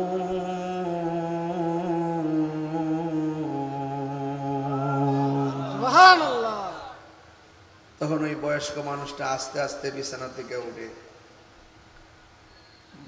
চাচি জিজ্ঞেস করে কি ব্যাপার, জান কই? শুনছো না আজান হয়েছে, মসজিদে যাই। আরো তো আধা ঘন্টা আছে, একটু পরে যান না। দূর শুয়া থাকলে লাভ হইব? শীতের মধ্যে ফুসকুনির মধ্যে নাইমা গাটলের মধ্যে উঁচু কইরা গায়ের মধ্যে একটা শাল দিয়া চাদর মুড়াইয়া কোন রকম লুঙ্গিটা একটু উপরে বাইন্দা, লুঙ্গিটা বাইন্দা এমনি ধইরা আস্তে আস্তে করে মসজিদের মধ্যে জায়গা। আর যাওয়ার সময় পরে গফুরুর রহিম নাম তোমার আল্লাহ হো আল্লাহ। মুরব্বীদের জিকির মারবা কর না। আমার আব্বা তো মারা গেছেন 6 বছর আগে। আমার আব্বা দেখছি সবসময় গজলটা গাইতো, সবসময় গুনগুন করে গাইতো, আমরা শোনাইতো, একটু শোনাইতো, একটু ভিতরে রাখতো আর কি। মনে বড় আশা ছিল যাবো মদিনা, মনে বড় আশা ছিল যাবো মদিনা। সালাম আমি করব গিয়ে, সালাম আমি করব গিয়ে নবীজির যাই, মনে বড় আশা ছিল যাবো মদিনা। আরব সাগর পাহাড়ি দিব, সঙ্গে নাই মোর তরি, পাখি নয়তো উড়ে যাব ডানাতে বর করি আমার আশায় আছে সম্বল নাই আশায় আছে সম্বল হাই করি কিও মনে বড় আশা ছিল যাব মদিনা কাফেলাতে কে যাও তুমি কে যাও বেতরি সঙ্গে করে দাও গো আমায় একটু দয়া করি যাকে চান কিনা কাফেলাতে কে যাও তুমি কে যাও বেতরি সঙ্গে করে নাও গো আমায় একটু দয়া করে সঙ্গে যদি না নাও মুরে গিয়ে মদিনাতে আমার সালাম পৌঁছে দিও আমার সালাম পৌঁছে দিও নবীজির যায় মনে বড় আশা ছিল যাব মদিনা মনে বড় আশা ছিল যাব মদিনায় সালাম আমি করব গিয়ে সালাম আমি করিব ইয়া রাসূলুল্লাহ নবীজির মনে বড় আশা ছিল যাব মদিনায় মনে বড় আশা ছিল যাব রে রে আমার নবী বলেন আপনার নবী বলেন 2 নম্বর হলো যারা নামাজের যারা যৌবনে যারা ইবাদত বেশি 3 নম্বর হলো 3টা কোয়ালিটির একটা মানুষ 1 নম্বর মসজিদের জন্য দিওয়ানা 2 নম্বর জিকিরের জন্য ফানা 3 নম্বর হলো আল্লাহ পাকের ইবাদতের জন্য মশগুল ভাত না খায়া থাকতে পারে এক ওয়াক্ত নামাজ না পড়লে অস্থির হয়ে যায় কথা কোন ঠিক এমন অনেক মানুষ আছে ঘুমের কারণে ফজর নামাজ ছুটতে গেলে সকালবেলা রাগারাগি করে আমার ডাক দিলি না কি লেগা এই সমস্ত মানুষের জন্য আল্লাহ রাব্বুল আলামিন হাসরের ময়দানে আরশে আজিমের নিচে ছায়া দিয়ে দিবে চিৎকার মেরে করলা আল্লাহু আকবার জিকির শুনতে ভালো লাগে কি লাগে না আর জোরে কোন লাগে কি লাগে না এবার আমার নবী আপনার নবী বলেন 4 নম্বর হলো তার সামনে গুনাহ আছে যেমন মনে করেন একটা মেয়ের দিকে বলাইছে মেয়েটার দেখার পরে মন চাইতেছে তার গায়ের মধ্যে টাচ করবে কিন্তু মেয়েটা একা টাচ করার সম্ভাবনা আছে কিন্তু মেয়েটাও বাঁচতে পারবে না কিন্তু ছেলেটা মেয়েটার গায়ের মধ্যে টাচ দিতে যাইয়া মনে মনে ভাবতেছে আমারে তো কেউ দেখে না আমার একজন দেখে জবান খুলে বলেন তিনি কে মদের বোতলটা হাতের মধ্যে নিছে মদের বোতলটা হাতের মধ্যে লইয়া ও যুবকের দল ঘরের দরজা লাগাইছে ঘরের জানালা লাগাইছে ডানে কেউ নাই বামে কেউ নাই সামনে কেউ নাই পিছনে কেউ নাই মদের বোতলটা হাতের মধ্যে লইয়া মদের বোতলের উপরে বাইন্ডিংটা খুলছে খুললা যেই মাত্র মুখের মধ্যে দিবে ওই মুহূর্তে ছেলেটা মনে মনে কয় আমারে কেউ দেখে না আমারে তো আল্লাহ দেখতেছে আমার নবী বলে এই দুনিয়াতে জিনার সুযোগ পাইছে জিনা করে নাই সুদ খাওয়ার সুযোগ আছে সুদ খাই নাই ঘুষ খাওয়ার সুযোগ আছে ঘুষ খাই নাই চুরি করার সুযোগ আছে চুরি করে নাই ডাকাতি করার সুযোগ আছে ডাকাতি করে নাই মা বাপরে কষ্ট দেওয়ার সুযোগ আছে এরপরে কষ্ট দেয় নাই আল্লাহর ডরে পাপ কাজ ছাইরা দিছে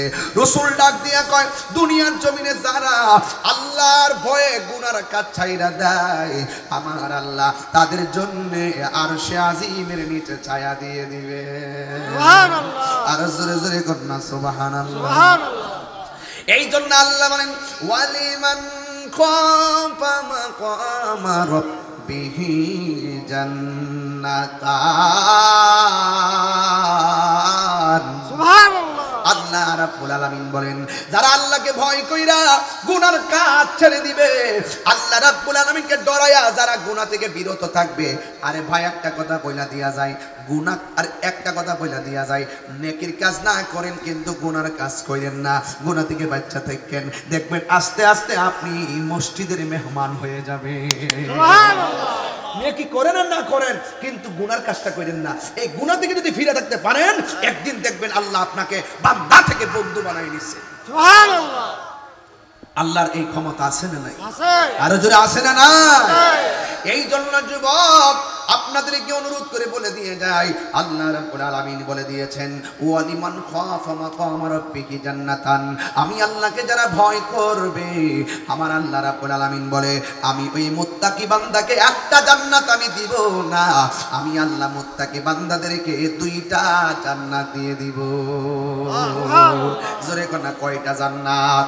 শুধুমাত্র দুইটা জান্নাত না, আল্লাহ আরো বলতেছেন আমি আল্লাহ তার একটা নদী দিব। নদী, এই নদীর হাওয়া যখন গায়ের মধ্যে লাগবে তখন তার গায়ের মধ্যে প্রেমের দোলা লাগবে, তার মাথার মধ্যে প্রেমের দোলা লেগে যাবে। ওয়াবাশশিরিল্লাযীনা আমানু ওয়া আমিলুস সালিহাতি আন্না লাহুম জান্নাতিন তাজরি মিন তাহতিহাল আনহার। শুধুমাত্র নদী দিতাম না, আল্লাহ বলতেছেন ইন্নালিল মুত্তাকিনা মাফাসান হাদাইকা ওয়া আ'নাবা ওয়া কাওয়াইবা আতরাবা। আল্লাহ রাব্বুল আলামিন বলেন যারা মুত্তাকি হবে, যারা আমি আল্লাহকে ভয় করবে, আমি আল্লাহ তাদেরকে জান্নাতের ভিতরে অসংখ্য আঙ্গুর ফলের বাগান উপহার দিয়ে দিব। এই জন্য আল্লাহকে ডরাইয়া যারা গুনার কাজ চাইরা দেয়, এদেরকে আমার আল্লাহ আরশে আজিমের ছায়া দিয়ে দিবে। এই গেল 4-5 নাম্বার। 6 নম্বর হলো আল্লাহ রাব্বুল আলামিনের হাবিব বলতেছেন, 6 নম্বর হলো আল্লাহর জন্য কেউ কাউকে ভালোবাসলো, নবীর জন্য কেউ কাউকে ভালোবাসলো। আমি আপনাকে ভালোবাসি, টাকার জন্য ভালোবাসি না, আমি আপনাকে ভালোবাসি, নেতা হওয়ার জন্য ভালোবাসি না, আমি আপনাকে ভালোবাসি, কোটিপতি হওয়ার জন্য আপনাকে ভালোবাসি না, আমি আপনাকে একমাত্র ভালোবাসি আমার নবীর জন্য। আর জোরে জোরে কন্যা সুবহানাল্লাহ। যুবক ভাইরা আমার, হাসরের ময়দানে আমার নবী বলেন আল্লাহ এরা কে গো? হাত দিয়া নিজের চেহারার রক্ত মাংসগুলা গোশতগুলা টাইনা খুলতেছে। এরা কারা? কয় এরা হলো দুনিয়ার চুগলখোরের দল, এরা হলো পরনিন্দাকারী। আল্লাহ বলছে ওয়াইলুল লিকুল্লি হুমাযাতিল লুমাযা, তাদের জন্য ওয়াইল দোজক রয়েছে। এই জন্য যুবক পশ্চাতে সামনে পিছনে যারা মন্দাচারী বলে, এদের জন্য আল্লাহ ওয়াইল দোজক রেখে দিয়েছেন। ও আল্লাহ এরা কারা গো? যাদের চেহারার মধ্যে হাড্ডিগুলো এই চামড়াগুলো টাইনা টাইনা ছিটতেছে, এরা হলো পরনিন্দাকারী। আমার নবী ডাক দিয়ে কি আল্লাহ এই সমস্ত মানুষগুলো কারা? যাদের পেটটা হলো কালবুয়ুতিন গড়সমূহের মতো, এই পেটটা বড় বড়, পেটটা লড়তে পারে না, এত বিশাল বড় গড়ের তুলির মতো। এরা কে গো? আল্লাহর হাবিবকে আমার আল্লাহ ডাক দিয়ে বলবেন ইয়া রাসূলুল্লাহ, ইয়া হাবিবাল্লাহ, নবী গো এরা কারা জানেননি?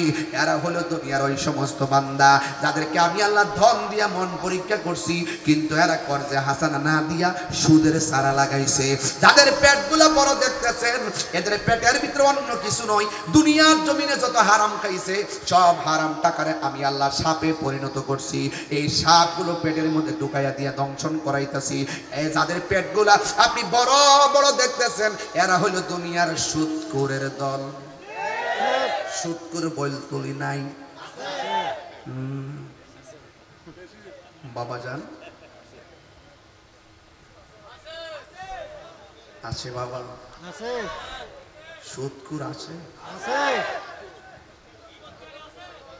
আর বলতেছি ধরতেছি বাজান 1.5 ঘন্টা পর একটা হাসি দিছি। আজকে কিন্তু ওয়াজ বেশি করতেছি, মাশাআল্লাহ মাশাআল্লাহ, ধারাবাহিক আলোচনা করতেছি। হ্যাঁ সুন্দর। কোন ফাঁকি ঝুঁকি আছে? দলিলের বাইরে কোন আলোচনা আছে? এরপরে দেখবেন সকালবেলা দোকান ফাড়ি একদল কইব আমি গান গায়ে গেছি। না না এগুলো চলবে না এখানে। কইলে কইব ওই দনি কোকা খুব গো। আমার দলিল আমি দিয়ে যাব। যেই ঘরে সুদ খাই এই ঘরে শান্তি নাই। এই ছেলেরা তোমরা একটু জোরে বইলো, তোমরাই তো আমার শক্তি।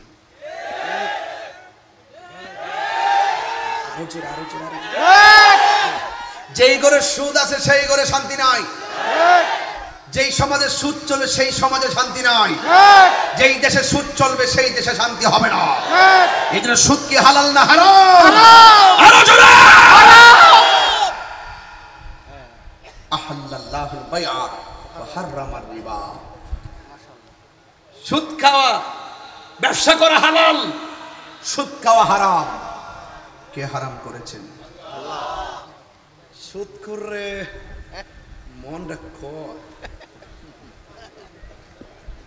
না, আপনি একটু দূরে যান, আপনি শৈল লাগবে, একটু ধরেন ধরেন ধরেন ধরেন, একটু লড়েন লড়েন লড়েন। আমার সেতুরে শৈলের আগুটা দেখা তো। এরা আল্লাহ সম্পদ দিছিল না, এরা আল্লাহ সম্পদ দিছিল না। তার কি দরকার ছিল যে আমার বছরে যে জাকাতের টাকাটা আসে, এই জাকাতের টাকাটা যদি সুষম বন্টন নীতির আলোকে বলতুলি সমাজের ঘরে ঘরে দিয়ে দিতাম, সব বড় লোক একটা টিম করতো যে সবাই মিললে দেখে আমাদের জাকাতে কত টাকা আসে, এই পুরা জাকাতের টাকাটা একত্র কইরা যদি তালিকা কইরা করে যদি হযরত ওমরের মতন ঘরে ঘরে যদি সুষম বন্টন নীতির আলোকে সেই জাকাতের টাকাটা পৌঁছাই দিত, এই বলতুলি গ্রামে একটা গরিব থাকতো না।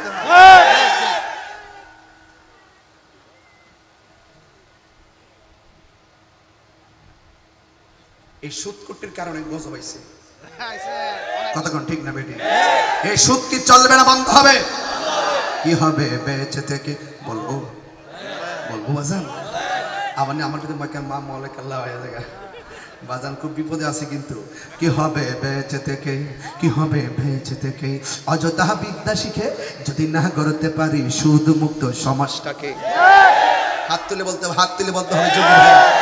আমি যখন এইভাবে বলবো ঠিক ওই দিন বলে দিয়ে গেছি কোন জায়গায় আমি আসছিলাম, সাতবাড়িয়া। আমার আয়ুব আলী এই চন্দনাশে সব দাওয়াত তার সাথে যোগাযোগ করবেন, দেখবেন সহজ হয়ে যাব। আয়ুব তাহিনী না? আরে আয়ুব খুব সুন্দরভাবে যোগাযোগ মেনটেন করে, মাশাআল্লাহ। কি হবে বেঁচে থেকে, কি হবে বেঁচে থেকে, অযথা বিদ্যা শিখে যদি না গড়তে পারি মাদক মুক্ত সমাজটাকে। নেশা করবেন, নেশা করবেন। কি হবে আকাশ চুয়া বিলাসবহুল বাড়ি গাড়ি, না খেয়ে কত মানুষ পরপারে দিচ্ছে পারি। আজরাইল আসবে জবে মাটিতে পড়ে রবে, আজরাইল আসবে জবে মাটিতে পড়ে রবে, কোনো কাজে লাগবে না তোর বিল্ডিংটাকে। কি হবে বেঁচে থেকে, অযথা বিদ্যা শিখে যদি না গড়তে পারি সুদ মুক্ত সমাজটাকে, যদি না গড়তে পারি ইয়াবা মুক্ত সমাজটাকে, যদি না গড়তে পারি জোয়ারি মুক্ত সমাজটাকে। খেলা হয় ইন্ডিয়া, জোয়ারি খেলে বাংলাদেশে। কেসিনো কেসিনো কেসিনো আসেনি রে, এগুলো কি চলবে না বন্ধ হবে? আরো যে হাত তুলে বলে চলবে না বন্ধ হবে? এই দেশে জোয়ারি চলবে না, মদ চলবে না, গাঁজা চলবে না, ইয়াবা চলবে না, ফেন্সি চলবে না, সুদ চলবে না, ঘুষ চলবে না, চুরি চলবে না, ডাকাতি চলবে না, দুর্নীতি চলবে না। এদের বিরুদ্ধে যদি যুব সমাজ রুখে দাঁড়ায় 24 ঘন্টার ভিতরে জোয়ারি বন্ধ করা সম্ভব। কথা এরপরও যদি আপনারা খান, ওই হাসরের ময়দান আছে, হাসরের ময়দান বিচার হবে কর্ম অনুসারে। আমরা এলাকা পেলে গানটা গাইতাম, এখানে গাইতাম নো ইম্পসিবল। বুঝছি তোমাদেরকে আমি চিনি ভাইরা আমার, তাহলে আওয়াজ করে বলুন আমরা রসুল চাই কি চাই না? আমার মনে এখন একটু আনন্দ লাগতেছে। কেন বলবো? কেন সুদকুট্টুরে সাইজ করতে পেরেছি, মুশকুট্টুরে সাইজ করতে পেরেছি, গাঞ্জুট্টারিদেরকে সাইজ করতে পেরেছি, দুর্নীতিবাজদেরকে সাইজ করতে পেরেছি। কথা বলেন ঠিক কিনা? আমি আমার নৈতিক দায়িত্ব পালন করতে পারছি বলে নিজেকে খুব একটা ভাব লাগতেছে। আমার রাসূল হাসরের মাঠে সুপারিশ করবেন। বাংলাদেশের এক মৌলবী আছে, শুনেন না কি কয়, এক মৌলবী আছে ওয়াজ করতেছে, হাসরের মাঠে নবী সুপারিশ করব দূরের কথা, নবীর জান নিয়ে নাকি ঠেলাঠেলি। নাউজুবিল্লাহ। ওকে কি জুতা দিয়ে বাড়ি দেওয়া ফরজ? হ্যাঁ, সামনে তো বলে না, ইউটিউবে বলে আছে বাবা, অনেক আছে। নবীর শাফাত মানে না। আল্লাহ প্রদত্ত ক্ষমতা বলে নবী হাজির ও নাজির। আল্লাহ প্রদত্ত ক্ষমতা বলে নবী গায়েবের খবর দেনেওয়ালা। আল্লাহ প্রদত্ত ক্ষমতা বলে রসুল সুপারিশ কারণেওয়ালা। কথা কোন ঠিক কিনা? শুধু নবী না, আরেকটা দলিল দেয়া যায়, কাজে লাগবে। ইয়াশফাউ ইয়াউমাল কিয়ামাতি সালাসাতুল আম্বিয়া ও সুম্মাল উলামা ও সুম্মা শুহাদা। হাসরের মাঠে 3 শ্রেণীর মানুষ সুপারিশ করবে। 1 নম্বর নবীগণ, 2 নম্বর শহীদগণ, 3 নম্বর আলেমগণ। ঠিক। পারলে উল্টাও, দলিলটা দেখি সাহস আছে নাকি। আর রাসূল বলছেন শাফাআতি লি আহলিল কাবাইর মিন উম্মতি। হাদিসে মুতাওয়াতির কিন্তু, অস্বীকার সহিহ হাদিস কিন্তু। রাসূল বলছেন আমার উম্মতের মধ্যে যারা কবিরা গুনাহ কইরা ফলাইবো কিন্তু ভিতরে ঈমান ছিল, এদের জন্য আমি রাসূল সুপারিশ করব। সুবহানাল্লাহ। আরো বড় করে বলো না সুবহানাল্লাহ। এই জন্য আমরা নবীর সুপারিশ চাই কি চাই না? চাই। আরো বড় করে চাই কি চাই না? চাই। নবীজিকে সুপারিশ করার ক্ষমতা দিয়েছে কে? আল্লাহ। আরো জোরে কে? বাস, হাসরের মাঠে প্রথম হিসাব হবে নামাজের। এই নামাজ আমরা চাই কি চাই না? চাই। আরো জোরে। চাই। আবার আরেক শ্রেণীর মানুষের গায়ের মধ্যে জাহান্নামের আগুনের শিকল লাগানো থাকবে। রাসূল জিজ্ঞেস করবে আল্লাহ ওরা কারা? কই ওরা হলো দুনিয়ার মা বাবার অবাধ্য সন্তান। ওয়াদা করেন আজকে থেকে কোনোদিন মা বাপরে কষ্ট দিব না। রাজি আছি সবাই? আমার রাসূলকে আল্লাহ পাক একটা সিংহাসন দিবেন হাসরের মাঠে। আচ্ছা বাবা, ওই সিংহাসনের নামটা কি? মাকামে মাহমুদ। এটা আজানের দোয়ার মধ্যে আছে কিনা? আল্লাহুম্মা রাব্ব হাযিহি দাওয়াতি তাম্মা ওয়া সালাতিল কাইমা আতি মুহাম্মাদান আল ওয়াসিলাতা ওয়াল ফাদিলা ওয়াদ দারাজাতুর রাফিআ ওয়া বা'আসহু মাকামান মাহমুদা। মাকামে মাহমুদ আছে কিনা? আচ্ছা বলেন তো, মাকামে মাহমুদটা নবীজিকে দান করবেন কে? আল্লাহ। আচ্ছা, কেন দান করবেন? আসেন, আমাদের জন্য নামাজ হলো 5 ওয়াক্ত। কয় ওয়াক্ত?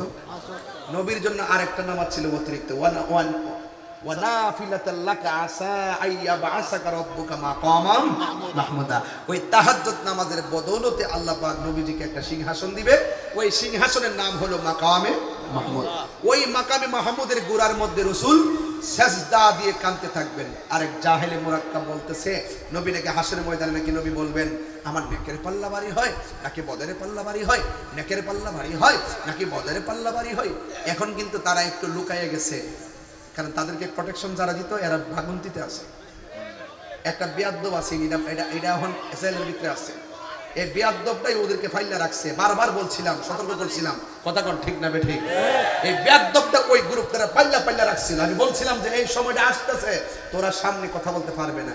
আমি দেখছি যে তারা যাইনা ওই বাহিরে একটা এজেন্ডা বাস্তবের কথা যাইয়া ইসলামটার ভিতরে ভিতরে বাপ দশা লাগাই দিচ্ছে। কথা বলে ঠিক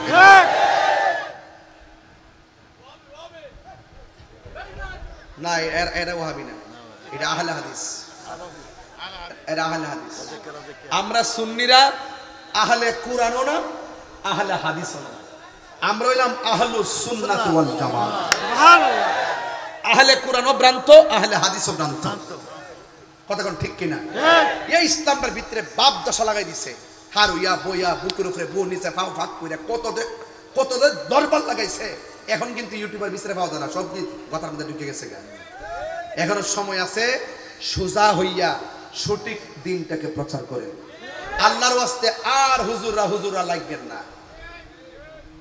যে ইসলামী দল যে যেটা করেন, আসেন আমরা সবাই মিলে বসি, বৈশা যে দ্বন্দ্ব আছে এইগুলো আমরা ঘরের ভিতরে ঢুকিয়া সমাধান করি। যদি আমরা একত্রিত হইতাম পারি, তাহলে এই বাংলাদেশের একটা অংশ আলেমরা রাজ করবে। কথা বলেন ঠিক না? একটা অংশ আলেমরা রাজ করবে।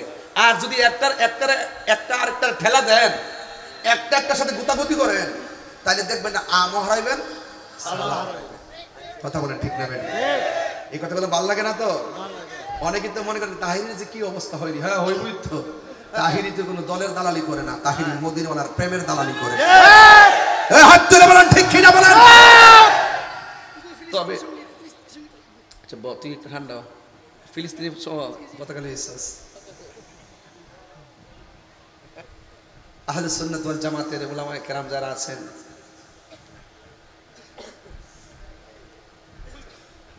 আমাদেরকে তাকান, গুরুত্বপূর্ণ কথা বলতেছি। আপনাদেরকে পায়ে হাত রেখে একটা ওয়াদা করবেন। আপনাদের কাছে আমি পায়ে হাত রেখে বইলা দিয়ে যাই, প্রত্যেক জেলা উপজেলা, কি বলছি এই কথাটা নোট করেন সবাই। আহলে সুন্নাত ওয়াল জামাতের সকল সৈনিকদেরকে বলছি, অবস্থার আলোকে বলছি, নিজেদের অবস্থানকে জানান দেওয়ার লক্ষ্যে বলছি, নিজেদের অস্তিত্বকে টিকিয়ে রাখার জন্য বলছি, আপনারা প্রত্যেক জেলা উপজেলা ইউনিয়ন এবং ওয়ার্ড সকলে ঐক্যবদ্ধভাবে কমিটি করুন। আমরা আর অতীতের কোনো ভেদাভেদ চাই না। সবাইকে মিলে মিশে আমাদেরকে আহলুস সুন্নাত ওয়াল জামাতের অবস্থানকে জানান দিতে হবে। কথা বলেন ঠিক কিনা? এটা কিন্তু ভুল করবেন না, ঠিক আছে? উপরে যেমন হওয়ার হোক না, আমরা তৃণমূলে এখন থেকে আমরা একটা কি করব, আমরা একটা অবস্থান তৈরি করতে চাই। কথা বলেন ঠিক কিনা? মুরব্বীদের জন্য, মুরব্বীদের কাছে আমরা দোয়া চাই। আর আমরা প্রত্যেক জেলা উপজেলায় সকলে ঐক্যবদ্ধভাবে যার যার এলাকা শক্তিশালী করেন। দেশের সবাই কি হয়েছে আমার দরকার নাই, এগুলো আর দেখার টাইমও নাই। এখন যার যার জায়গাকে প্রত্যেক জেলা উপজেলা ইউনিয়ন ওয়ার্ড পর্যন্ত আপনারা সকলে ঐক্যবদ্ধভাবে আহলুস সুন্নাত ওয়াল জামাতের কমিটি করেন। যার যার এলাকাকে শক্তিশালী করুন, যার যার এলাকায় সময় দেন। বাংলাদেশের আরেক জেলা নিয়ে ভাবার দরকার নাই, যার যার জেলা নিয়ে ভাবেন। কথা বলেন ঠিক কিনা? ঠিক আছে কিনা? এলাকায় যারা আছেন সবাইকে আমার সাথে একমত আছেন? যারা থানা জেলা উপজেলায়, হ্যাঁ ইউনিয়ন পর্যন্ত একসাথে হাত তুলেন। হাত তুলে মানে আমরা কি রাজি আছি? সবাইকে রাজি আছি? আল্লাহু আকবার।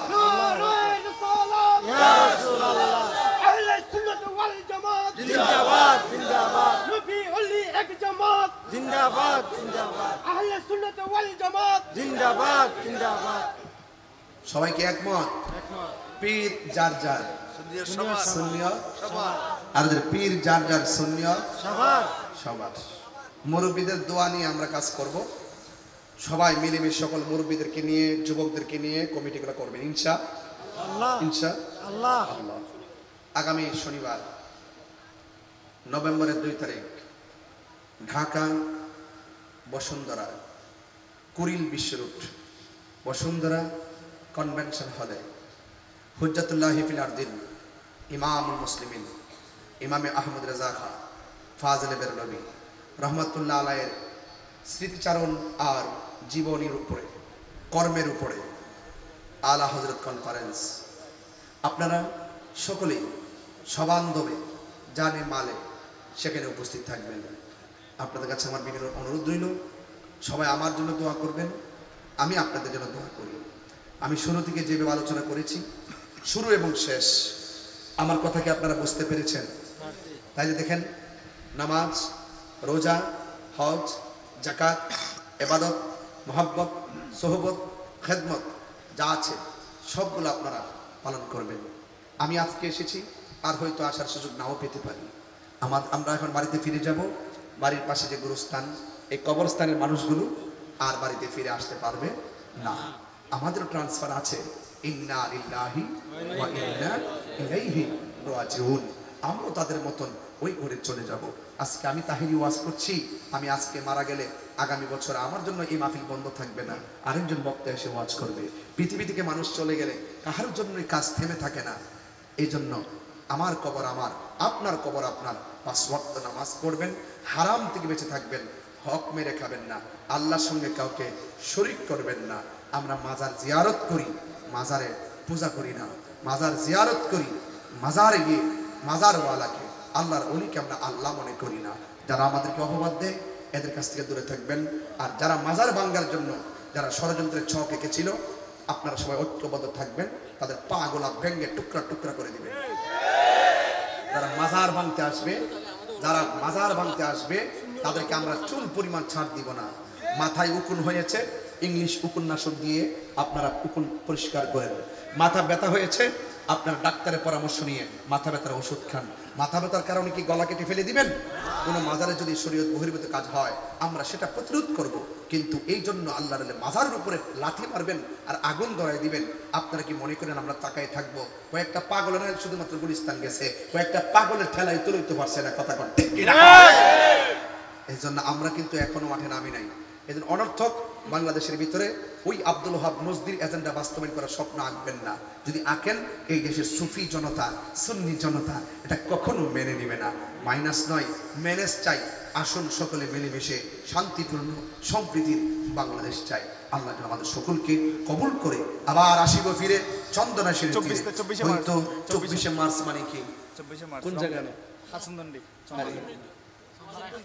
হাসনদন্ডি হাসনদন্ডি 2000 রমজানে রমজানে রমজানে মাহফিল তারাবির পরে বাবারে তাহিরি দি খরা আছে রে রমজানে নাকি মাহফিল রমজানে মাহফিল এটা কইলো তাহলে সেহরি টেরে খাইয়া যাইতিবা নাকি আরে সর্বনাশ তাহলে ওই কোন জায়গা হাসনদন্ডিতে 24 মার্চ ইনশাআল্লাহ আমি আসব রমজান মাস পড়বে ইনশাআল্লাহ আপনারা সবাই থাকবেন ইনশাআল্লাহ আচ্ছা বলুন তো আমি যে ওয়াজ করেছি আমি কোন গোষ্ঠীকে কে আঘাত করে কথা বলছি না এখন যা বলছি যা সামাজিক কথা বলছি আল্লাহ যেন আমাদের সকলকে মিলেমিশে এই এই বলতুলির মানুষ যেন মিলেমিশে থাকতে পারে আর এই মাঠ আরো বড় করবেন ঠিক আছে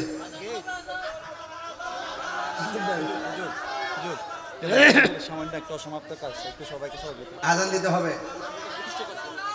আজান দিতে হবে আজান দিলে চলবে নাকি নামাজও লাগবে এই নামাজ লাগবে কিনা আচ্ছা তাহলে এখানে এই মাহফিলটা প্রতিষ্ঠা করছে মরহুম আল্লামা আহমদ জমির নিজামী রহমাতুল্লাহ আলাইহি আমরা ওনাকে স্মরণ করছি ওনার রুহানি ফয়েজ কামনা করছি আর কোনটা বলছিলা আয়ুব এটা কি মসজিদ হ্যাঁ হ্যাঁ এটা মসজিদ তো কি করতে হবে এটা দুই তলার সামান্য কাজ হুজুরা শরীফের ও মানে ছাদের কাজ বাকি আছে সামান্য একটু ছাদের কাজ বাকি আছে হ্যাঁ আমরা একটু আজানটা দিব শুনবেন না আপনারা সবাই এই আপনি বসুন এই যে ওনাকে বসাই দিন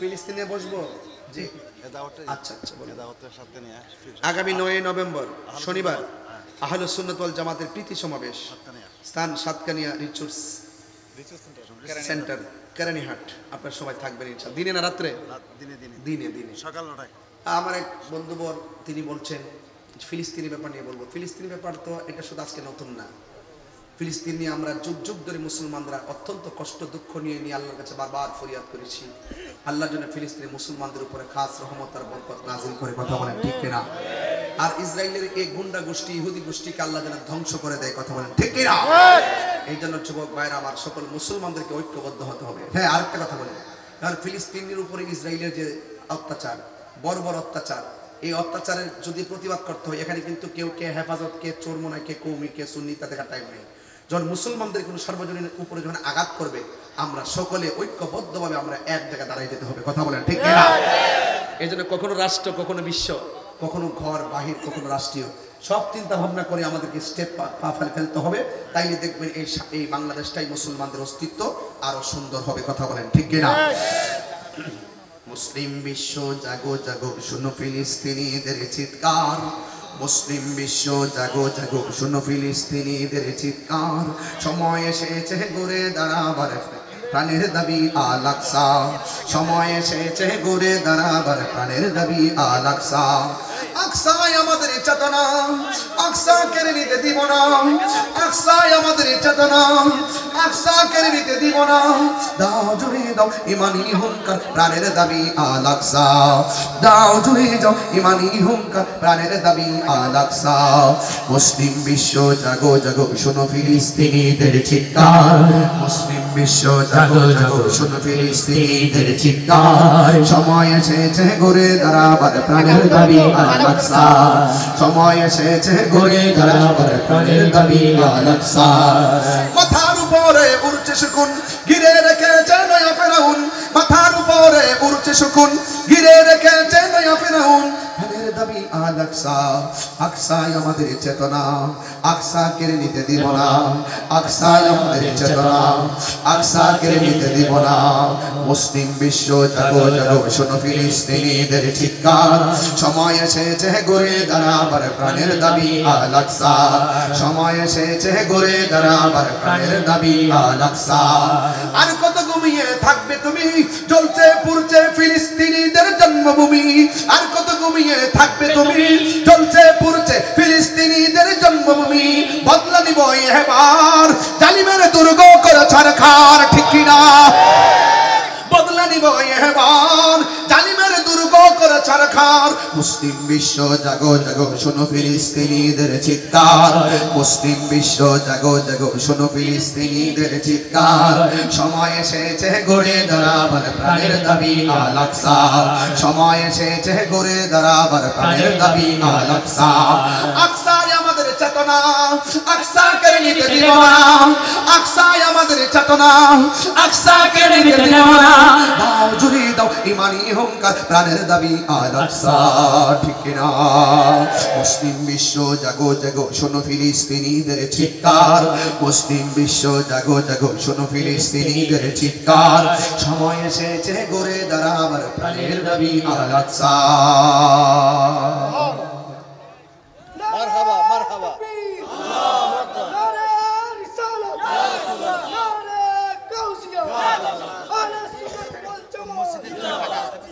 নগদ দোতলা লাই কিছু টিয়া তুলিবেল লাই নগদ না বাকি? নগদ নগদ। আচ্ছা ওই দেড় বাইরে আমার আজান দিব, নামাজ লাগবে তো, নামাজ লাগবে তো। আসল আসল আসল বাড়ির পাশে বসছেন, আল্লাহর ঘরের সামনে বসছেন, এই আল্লাহর ঘরের জন্য আসল ঘরে শান্তির লক্ষ্যে আপনারা যে যা পারেন এই মসজিদের জন্য নগদ না নগদ নগদ যে যা পারেন 5,000 10,000 50,000 1,000 200 500 1000 যে যা পারেন আপনার হাতে ইনশাআল্লাহ 7টা করার জন্য সবাই দেন। আমার মনে হয় সবাই যদি মাত্র 100 করে টাকা দেন মিনিমাম 1 লক্ষ টাকা হওয়ার কথা, 2 লক্ষ টাকা হওয়ার কথা। সবাই দেন, সবাই দেন। আর আমি আজানটা না একটু দেন, একটু দেন, একটু দেন, টাকাটা সবাই টাকাটা দেন। আর আমার সাথে সাথে গজলটা বলেন, সব বলিব কিন্তু তোমায় বলতে পারি না, সব বলিব কিন্তু তোমায় বলতে পারি, বলিনি বলবো না, বলতে পারি না, বলিনি বলবো না, বলতে পারি না, সব ভুলিব কিন্তু তোমায় বলতে পারি না, সব বলিব কিন্তু তোমায় বলতে পারি না। তুমি ছিলে ইয়াসরিব নামের অলক নির্দেশ, বড়ই মারাত্মক যে ছিল তোমার পরিবেশ, তুমি ছিলে ইয়াসরিব নামের অলক নির্দেশ, বড়ই মারাত্মক যে ছিল তোমার পরিবেশ, নবীর ছোঁয়া লেগে তুমি সোনার মদিনা, নবীর ছোঁয়া লেগে তুমি সোনারি মদিনা, সবই বলিব কিন্তু তোমায় বলতে পারি না, সবই বলিব কিন্তু তোমায় বলতে পারি না। তোমার বুকে আমার নবীর কদম পড়েছে, তোমার বুকে জিবরিল আমিন সদা এসেছে, তোমার বুকে আমার নবীর কদম পড়েছে, তোমার বুকে জিবরিল আমিন সদা এসেছে, তোমার বুকে প্রবাহিত নূরের ঝর্ণা, তোমার বুকে প্রবাহিত নূরের ঝরনা, সব ভুলিব কিন্তু তোমায় বলতে পারি না, ইয়া নবী عليك يا رسول سلام عليك يا حبيب سلام عليك صلوات الله عليك حبيبي سيدي يا رسول الله وسلم عليك يا حبيب الله